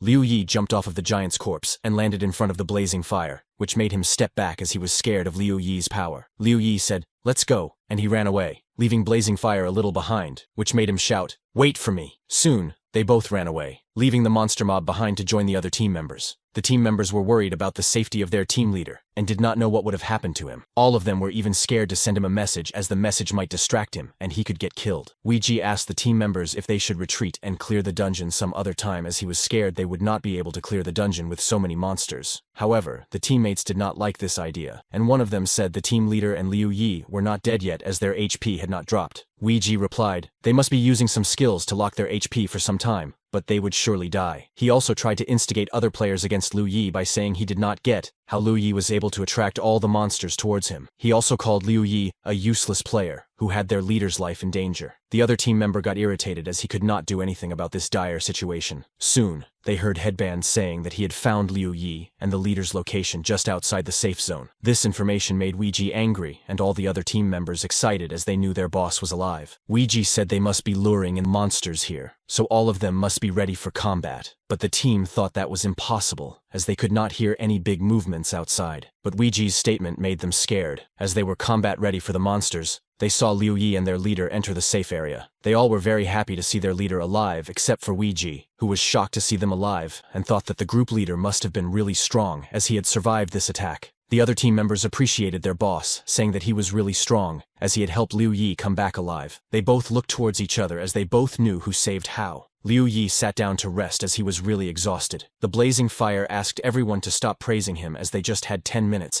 and after 10 minutes they had to go out and attack the dungeon. All the members felt really excited, as they had been waiting for this time. Wei Ji was still thinking about his failed plan, and asked Liu Yi how they survived the monster mob, as it must have been exciting. Liu Yi looked at him, giving him a smile, and said he meant to know why his plan failed. Wei Ji was shocked at his response, but he composed himself and said what Liu Yi was talking about, that the incident had nothing to do with Wei Ji. Liu Yi told him as he had not learned to bless yet. He did know that Liu Yi could dispel all his debuffs, even the mark Wei Ji had used on Liu Yi. Liu Yi also added that mark was the 4th key skill, and the only person who could have that skill was Wei Ji, as he was a supportive type of KI player. He pointed his pistol toward Wei Ji and told him, before entering the safe zone, he was wondering whether he should kill Wei Ji or not. But when he came to talk to him, Liu Yi realized that he lacked resolve, and there was only one way to strengthen it. Wei Ji shouted that they were not enemies but teammates. So why was Liu Yi trying to kill him? All the other teammates were shocked at this situation, which made Wei Ji think Liu Yi was an idiot to use a range weapon to threaten Wei Ji. But now he had the chance to make other team members abandon him. He also thought that only he had that marking skill, and no other key player would have it. This gave him an opportunity to prove Liu Yi wrong. Liu Yi won't have any proof against him, as no other player knew what marking was, and even if Liu Yi learned it and showed it to everyone, he would deny it, saying, Liu Yi was just acting out. Wei Ji told everyone that he had just gone to Liu Yi to ask him about his experience, and he had pointed a gun at him. He also said that Liu Yi had no team spirit for doing that, and he was only doing that because he was jealous of another supportive key player in their group, and he wanted to be one and only. The leader, Blazing Fire, did not say anything during all this, and was thinking something. Weiji shouted that Liu Yi had schemed against him and wanted to kill him, so that he could be the only supportive KI player in the group, and then he would get a chance to put any condition in front of the group leader for clearing this dungeon. He also called Liu Yi evil and a trashy player and said he did not deserve to be on their team. Weiji also requested the clan leader to get another teammate before entering the wilderness dungeon, as players like Liu Yi would betray them in the dungeon as well. One of the team members interrupted and told him to calm down. They could continue their fight once they cleared the dungeon. The clan leader, Blazing Fire, stood up and told Weiji to stay calm as Liu Yi had only taken out a range weapon and not his main weapon, which meant he never intended to kill Weiji. Weiji, on the other hand, doubted that the clan leader was taking Liu Yi's side. Blazing Fire asked Liu Yi to lower his weapon, turned towards Weiji, and suddenly grabbed his neck, asking why he would create unnecessary trouble and sabotage the leader's relationship with Liu Yi. Weiji was shocked and asked the clan leader what he was doing as he was helpless in front of the leader's immense power. The clan leader Blazing Fire warned Weiji and told him that he trusted Liu Yi more than him, to which Weiji replied that the leader should not get tricked by a player like Liu Yi as he was the one who started the fight, not Weiji. The leader replied that he had no reason to do so. He had immense power, and the leader trusted him that he would not attack his teammates except for a genuine reason. Weiji was persistent in blaming Liu Yi, and continuously saying that Liu Yi was a schemer, and he had framed Weiji. This made Blazing Fire really angry, and he used his key Bloody Devour skill, which would let the player trap the target in a bubble, where the target's HP would gradually decrease, and the target would not be able to use any of his skills. As a result of using this skill, Weiji went into a bloody bubble where his HP started decreasing, but he planned to stay persistent till the end, and did not admit his mistake. He also tried to use his KI heal skill, but since he was under the effects of Key's Bloody Devour, he was not able to restore his health. He wondered what kind of skill that was, as he was unable to use any of his skills. Once his HP became 0, he died inside the bubble, and Liu Yi thanked the leader for trusting him and supporting him. The leader thought to himself jokingly that if he had not done that, he was afraid that Liu Yi would have killed all of them. While Liu Yi was waiting for his restraint skill to cool down, he received an invitation from the Blazing Fire to join their clan. The leader also assured Liu Yi that they would treat him as their elite player. He added that he had killed Weiji as an apology to Liu Yi as he had some concerns with low-ranked players in their team, but all that would become past if Liu Yi agreed to join them. The headband was clearly shocked at the fact that the clan leader was inviting someone to join their clan, as he had never done that before. The most surprising thing was the fact that he even asked him to join their elite players. The players also agreed that it was indeed surprising, as all of them had struggled hard through the tests and interviews to join the clan. As the leader was himself offering Liu Yi that position, the other players speculated how special he was. Liu Yi asked the clan leader what he would want from Liu Yi in return. Blazing Fire shockingly answered that people usually asked about benefits first. But Liu Yi said apart from benefits, there would always be a price to pay, so the leader must tell him his conditions, and if they suited Liu Yi, he would join the team. The Blazing Fire replied, if he had said that he did not have any demands, then Liu Yi would not have believed him, and if he had set some conditions after Liu Yi joined the team, even Liu Yi would not have agreed to those at that time, so it was better to set the conditions before making any decisions. He disclosed that all Liu Yi had to do was focus on the game, and when the clan needed, he would have to give up his levels or equipment. In return for this favor, Liu Yi would get rewards and money from the clan leader. Liu Yi asked if Blazing Fire would activate Hell Condition after clearing the dungeon, to which Blazing Fire did not give any answer. He rather said, I was just giving an example. This made Liu Yi reject his offer, as he knew promises were just promises,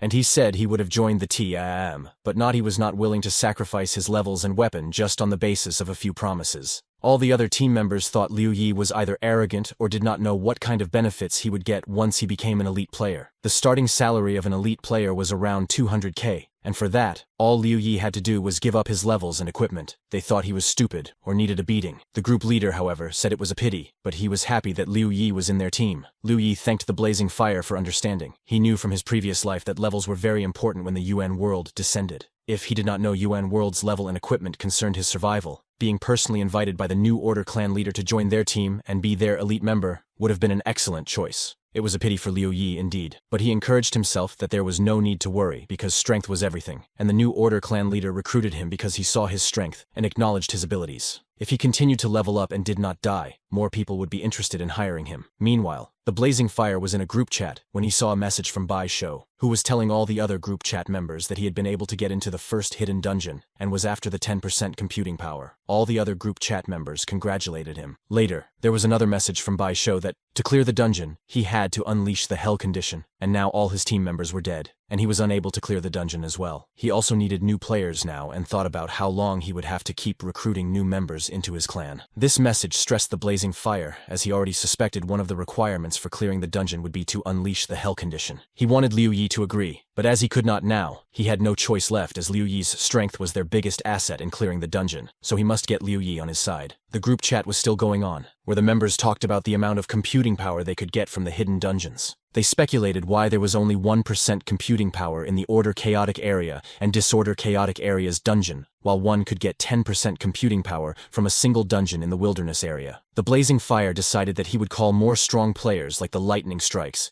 and in case the requirement for a perfect dungeon clear would be the Hell condition, and Liu Yi would not agree to it, Blazing Fire would team up with the Lightning Strikes at the end, and would kill Liu Yi. However, the Blazing Fire liked Liu Yi, so he hoped he would not have to face all this in the first place. After joining the New Order clan, Liu Yi and the team started clearing the dungeons of the Wilderness area. He also realized the true strengths of the team members, including Dun Dun, who liked to eat meat, who was a core tanker, Blazing Fire, who was a support tanker, and the clan's leader, Headband, and Small Fist Does Not Punch, who was the support with area control. Dual Blade Monster and Curly Hair Is the Answer were the support attackers. The Warrior's Pledge and the Nameless Monster were the core attackers. All of the team members had their own unique roles and were important to the group. With the help of such skilled team members, it only took them 4 hours to clear a level 50 dungeon. They slowly went deeper into the wilderness, and the number of dungeons they had cleared kept increasing. Finally, on the 4th day, when they cleared their 12th dungeon, Liu Yi reached level 50 and unlocked the level 50 key skill. The new skills included cooldown reset, which would enable the player to reset the cooldown time of the target's skill without spending any knowledge on strength points. The other 50-level key skill was the scan skill, which would let the user scan 1,000 meters around him, and the player would be able to detect food, resources, and any other players around him. The skill would use 100 strength points to activate, and would use an additional 10 knowledge strength points for every second. 3 days after Liu Yi reached level 50, which was also their 6th day in the wilderness dungeons, the leader, Blazing Fire, had found what he had been looking for since day one. It was a wilderness area's secret dungeon. As Ouija had died, the 10th spot in the team was still empty, and they had been filling it with temporary players so far, but they eventually needed a strong player to fill in that gap. Soon, they saw the Lightning Strikes who came running and jumping towards his team. The team members were really happy to see their captain, the Lightning Fire, who was a level 54 player. He mocked his group members, saying he was sure they would not be able to do it without him, and that included the leader as well. But then he said, "No, sorry leader, I meant it did not include you." Liu Yi saw the lightning strike and remembered he was one of the top 5 players in his previous life when the Yuan world descended, and now he was meeting him personally. He had defeated 2 of his mirror characters, but he wondered how powerful he would be in person. He then looked at Liu Yi and said he knew him as the leader had told him that Liu Yi had so much power that he had reached 1% of the lightning strike's full power. Liu Yi did not like the statement of 1% power and found him to be arrogant. Liu Yi hoped he would prove whatever he was saying when the time came. The leader asked Lightning Strike to stop bragging and apologized to Liu Yi for his bad mouth, as he believed Lightning Fire did not mean bad. The Lightning Strike kept on degrading Liu Yi and said he was just a support player, and comparing his power to Lightning Strike's 1% was a big achievement for a support-type player. The leader ordered his clan members to get the Lightning Strike into the dungeon, and the members jokingly dragged him towards the entrance of the dungeon, saying, "Yes, Captain, we know you are so strong." They also told the Lightning Strike to first enter the dungeon, and then show off his power, or else his words would just be empty words and nothing else. The Lightning Strike said that he was stronger than them, and asked them in a light mode to stop dragging him, at least as he could walk by himself. All this made the Blazing Fire wonder why he chose a man like the Lightning Strike to be his group's symbol. He saw the entrance of the dungeon, which was pink in color, and the color made him think that the dungeon would be different than all of the other dungeons. He breathed in and out, and told Liu Yi that his main goal behind coming to the wilderness was to find a secret dungeon. He promised Liu Yi if he followed all his instructions and helped him clear the dungeon, no matter what would happen in the future, the clan would always have Liu Yi's back. The leader's phrase, "follow his instructions," seemed a bit weird to Liu Yi, and he wondered what the clan leader wanted to achieve from this hidden dungeon in the wilderness area. The Blazing Fire asked him to join him, and they both went towards the secret dungeon. Liu Yi recalled that even in his past life, he had no interaction with the New Order's clan leader, so he could not judge his personality, character, or values. In his past life, he was at the bottom of the New Order, and had only heard gossip about the clan from people around him, where people mostly said that the New Order's clan leader was very cruel and a selfish monster who would not care about others. But as he had spent a few days with him now, he had found him really nice, and they could be good friends. But he soon realized that he was biased, and he liked hunting with the team, and he realized people could become good friends with anyone who could bring them huge benefits. And whenever a clash would come in such friendships, even friends could turn into enemies, so he must stay alert and cautious. He also realized, once the New Order clan and Liu Yi had a clash, they might turn from teammates to enemies in an instant, and in that case, Liu Yi knew he had to kill anyone who stood in his way. Liu Yi had to survive at any cost, as his levels and skill mattered a lot in the real Yuan world. When they entered the secret dungeon, they saw a videotape. In the video, there were scientists who had nurtured a creature whose computing power was so amazing that it could create its own monsters. One of the scientists was amazed at how big the creature had become in just a few days. The director asked how the brainwashing was going, to which a scientist replied that they had been trying all sorts of methods, but unless they wanted the creature to become crazier and berserk, all the methods were ineffective till now. The director was not happy with this statement, but as soon as he said that, the creature broke its cage and crashed it. The scientists did not want to let that creature escape, and they pressed a button to eliminate. That was where the videotape ended. After watching the video, Liu Yi thought the dungeon was a secret dungeon. The Blazing Fire had also observed the video keenly, as it was closely related to their mission. They soon received a notification that the mission had been created, and the door to the entrance of the dungeon had been closed. The name of the mission was the Berserk Invention, and to complete the mission, the team had to bring the Wyvern Snake's life source and head to Code 304, which was an ancient monster nurturing research center. There was a note beneath the mission details, and the note said that the life source was inside a bottle. The bottle could not be hidden in a player's inventory, so it was bound to a player's life. Once the bottle broke, the player whose life was bound to it would die. As soon as they received the mission's details, they all got their own bottles, and the leader planned they all should first reach the research center, and was happy that the mission at least did not require a hell condition. Liu Yi, on the other hand, recalled that he had already been to a dungeon where there was a videotape, and he wondered if this dungeon was the same as that of the one he went to with Wei Shi. Just as he was thinking, the team saw a giant snake, and the leader ordered them to get formed. The giant snake gave out a sonic roar, which made their bottles crash, and they lost 3 of their players, including Dun Dun, who loves to eat meat, Curly Hair is the answer, and Nameless Monster. This was very worrisome for the group and Liu Yi, as they had just entered the dungeon and had already lost 3 of their members. They got a notification that they had been by the Illusion Scream monster. The lightning strike was furious, and he ran towards the snake, calling other noob and saying that he would avenge his teammates by killing the monster. The other team members asked him to slow down as they had already lost 3 members, and were not in a condition to lose the captain as well. But he did not listen. He wanted to slice, cook, and eat that monster snake. He jumped and tried to slash it with his weapon, but to his surprise, his attack had no effect on the monster snake. The snake opened its mouth, took the captain in, and ran away, which made all the team members sad as they knew it could have happened. And they were sad as they had just entered and had lost 4 of their members. Meanwhile, the Blazing Fire noticed that all the bottles were somehow connected, and he wondered if the perfect clear was to merge all the bottles into one bottle, and not reach the research center with all the players. As he was thinking, he heard his teammates shout that the captain was not dead yet. Liu Yi was also thinking about the dungeon, and had reached a conclusion that if this dungeon was a secret dungeon, like his previous dungeon, then the leader would want to perfectly clear the dungeon and gain computing power. The other players speculated that their captain must be in the snake's stomach, and they had to find a way to save him, but they were not sure whether they should follow the snake or not, so they just shouted his name in frustration. The leader asked them to stay calm as the captain did not die instantly, and he could save himself. What they had to do now was to go to the research center, to which the clan members agreed as they had to listen to the clan leader. They all ran towards the research center, and while running, Blazing Fire thought that, according to the video, they wanted to kill the snake, and if the main objective of this mission was not to reach the research center, then it would be to merge all the bottles as one, nurture a stronger monster who could defeat the Wyvern Snake. If there was no other way to defeat the monster, the way that Blazing Fire had thought about seemed to be the only way they could defeat the monster. But first, he had to see if they could kill it in normal ways. But how was the main question. 20 minutes later, they received a notification that the lightning strike was coming towards them with great speed, which made one of the group members doubt that it was their captain. He said it could be the monster who had swallowed their captain alive. The clan leader approached the snake monster and used his Kai Crimson Shadow Step skill on it. He then ordered all of them to get into formation as they would defeat the snake. He also instructed his team to privately message the lightning strike and tell him to attack the monster from inside as well. The monster turned over to them, and they all got ready to attack him.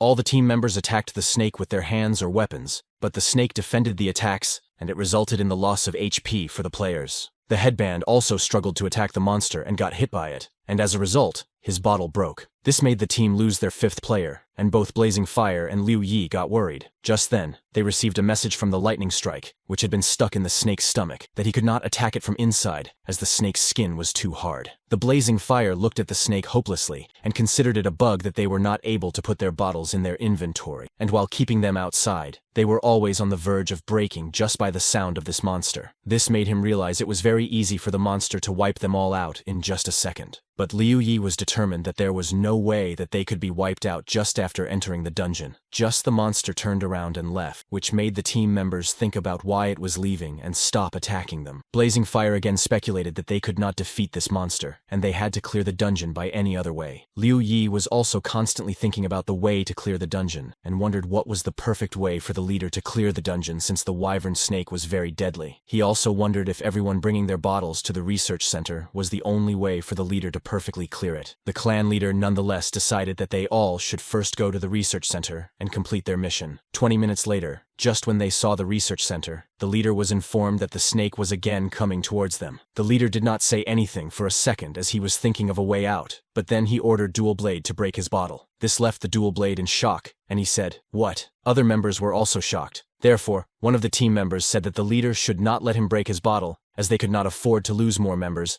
and they had already lost 4. Even if they had more members, they could not defeat the snake, so there was no point in losing another one. But the leader was persistent and asked Dual Blade to be quick, as this was the only way they could keep the monster away. He added, by sacrificing one more member, they would be able to distract the snake until they reached the research center safely. The Dual Blade did not even think for another second, and he did as his leader told him to do. He broke his bottle, and the team received a notification that they had lost another one of their players. As soon as the Dual Blade died, the snake turned around and stopped chasing them. The team members also realized that the snake had changed its course, and their leader was right. One member also mentioned that they should thank their captain as he was the reason they could track the snake. The clan leader also saw that what he expected was right. Liu Yi was also keenly observing the situation, and he speculated that the group leader was definitely trying to merge all the bottles as one. Since Liu Yi had said no to losing his level or equipment, he was sure the leader had definitely planned to kill him. But he was waiting for them to go into the research center first, where he could corner Liu Yi with the help of other members and kill him easily. The leader motivated his team members by shouting that he was near the research center, so all of them should hurry. Once they saw the research center, they all hurriedly entered the research center, following their leader. Liu Yi, however, stopped, and he thought he did not want to enter such a place, which he knew was dangerous for him, and he might get killed there. The other members asked Liu Yi what he was doing and whether he should quickly get into the research center. Liu Yi, instead of entering, told the group leader that he knew that the leader's plan was to perfectly clear the dungeon, and asked him about his plan with which he was planning to clear the dungeon. He was not sure whether he should consider the team members his enemies and prepare for a battle, which was why he had asked the leader directly. Meanwhile, they received a message from the lightning strike that he had been out, and it was really hot inside the snake's stomach.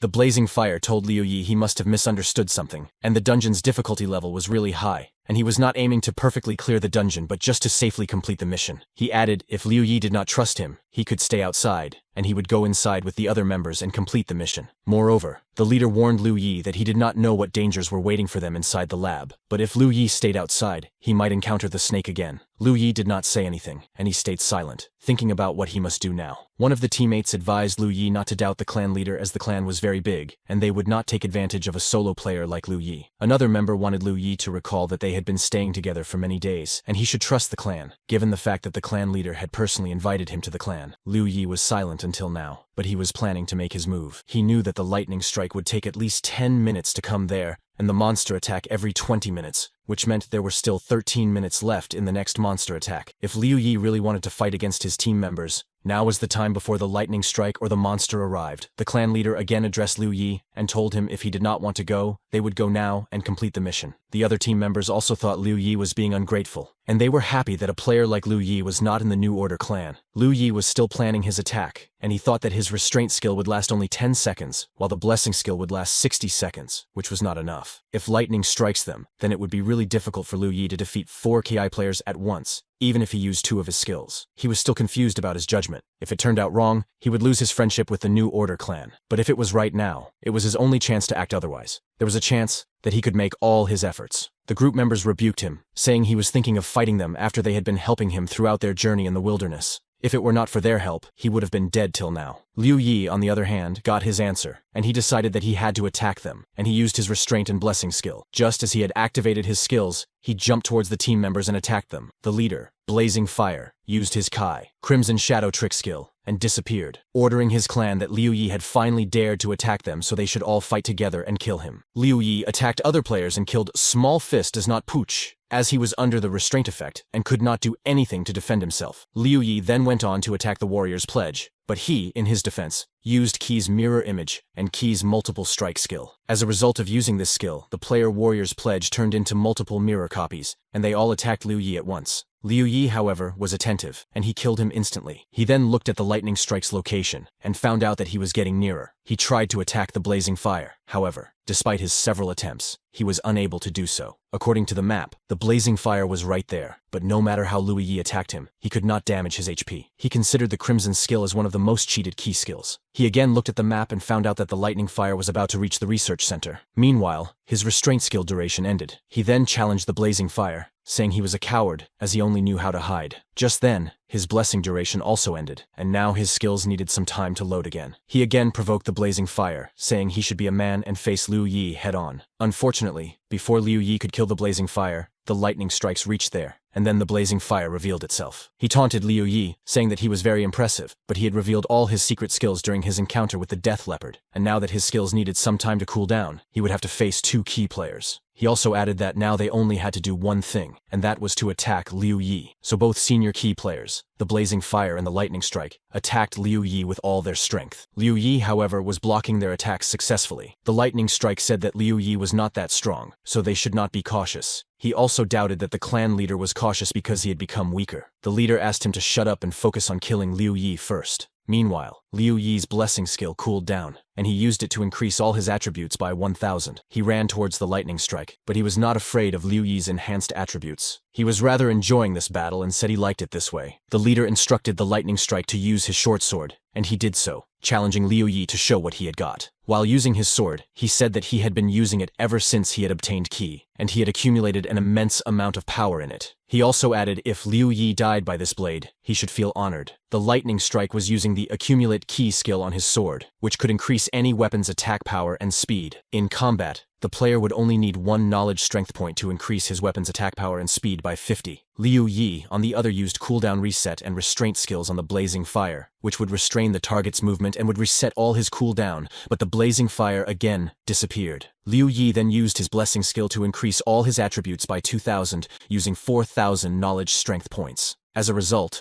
all his attributes, like defense and attack power, had increased. With his new power surge, he attacked the lightning strike, and he appreciated Liu Yi by saying the leader was right about Liu Yi's interesting skills. However, this attack did not hurt the lightning strike as he had used the burst key restrict skill, which resulted in restriction on Liu Yi's attacks, and under the influence of this skill, his attacks would not hurt the lightning strike unless he attacked. Liu Yi again tried to attack him but got a notification that he was under restriction and was unable to attack the target. The lightning fire laughed and called him an idiot, saying his skills could counter Liu Yi's skills as he was his natural enemy. Just then, the blazing fire again appeared, and he used Tank Key's share skill on the lightning strike. This skill merged both of them together and gave them a chance to share their attributes, knowledge, strength points, skills, and HP for 10 minutes. That meant they both were merged, and their power doubled. The lightning fire laughed as his attributes had doubled, and he appreciated the clan leader, saying his skill was amazing, and he was at the same level as that of the lightning strike. Liu Yi inspected the situation for a second and then retreated, saying his opponents were well prepared for this attack, and it seemed like they had already planned the attack. The lightning strike replied that they were just being cautious and they hadn't prepared anything specifically for Liu Yi. He added they did not find him a threat, so they did not need to plan beforehand.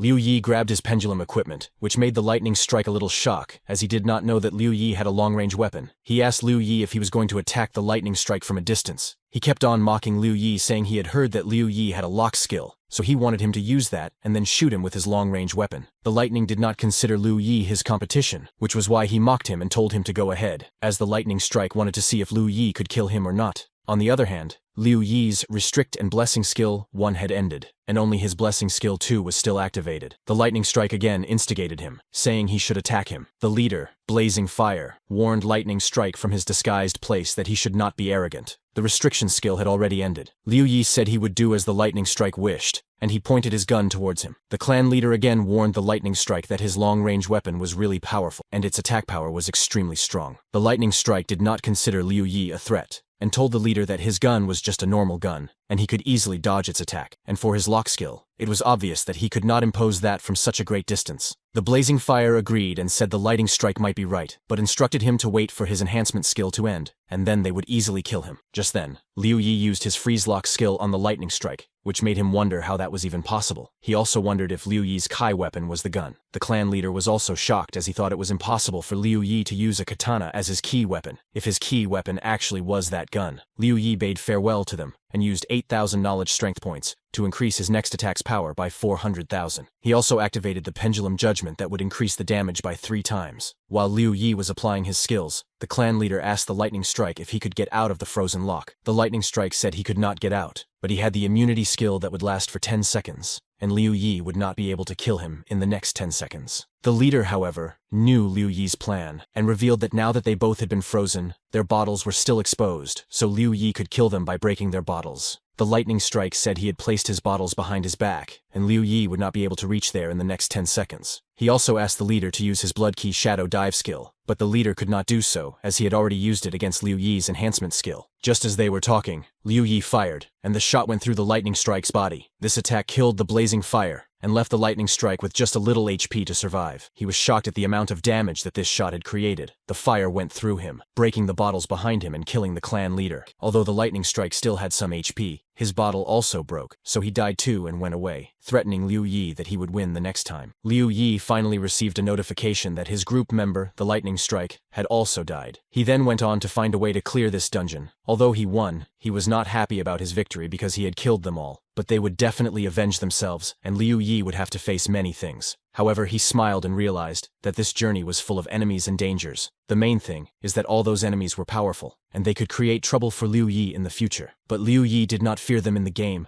as they could only create trouble for him in real life until the Yuan world descended. He had obtained all the orbs he had received from killing his teammates and saved them for later use. He then heard the giant snake coming towards him, but as soon as he came near him, the snake turned around and went away without attacking Liu Yi. Liu Yi was shocked, as he did not expect the snake to change its course, and wondered why it was left. He soon realized that it was because Liu Yi had killed the lightning strike by breaking their bottles and the clan leader, so the snake was letting him go. He also realized that he was the only one left, so he must complete the mission as soon as possible, and should try to clear the dungeon in the next 20 minutes, or the next person who would die could be him. He then looked around the research center and saw a green arrow in front of him, which made him realize that it must be the place he was looking for. But there were no monsters or researchers around that place, which meant the wyvern snake was the only living being there. He recalled that in his last dungeon, the puppet was the only living thing, and if he looked back at that mission, it was the puppet who gave the mission to prank the players. Since this dungeon was the same type of dungeon as his previous one, he thought that the wyvern snake could be the one who had given this mission. He again referred to his last dungeon and thought his last mission to prank the players was given by the puppet, and it was cleared when he fulfilled the puppet's wish. By these calculations, he derived a connection between the prank and fulfillment, and wondered if that was the way to perfectly clear the dungeon. He also recalled that the snake outside had the ability to kill them all at once, but it would leave after killing 1 or 2 players, and that must be its prank. Therefore, Liu Yi came to the conclusion that if he wanted to clear this dungeon, he would have to fulfill the snake's wish, and he did not really know what exactly the snake wished for. He wondered again if the snake was the one who gave the mission. It would not create another wyvern snake to kill him, but to have a companion. He also thought whether the snake felt alone, and there was no other way for him. After all these assumptions, he finally speculated that there was a possibility that the wyvern snake wanted to leave this dungeon. Don't forget to like and comment for the next part. Join our Discord for the name of the book and subscribe for more videos from us.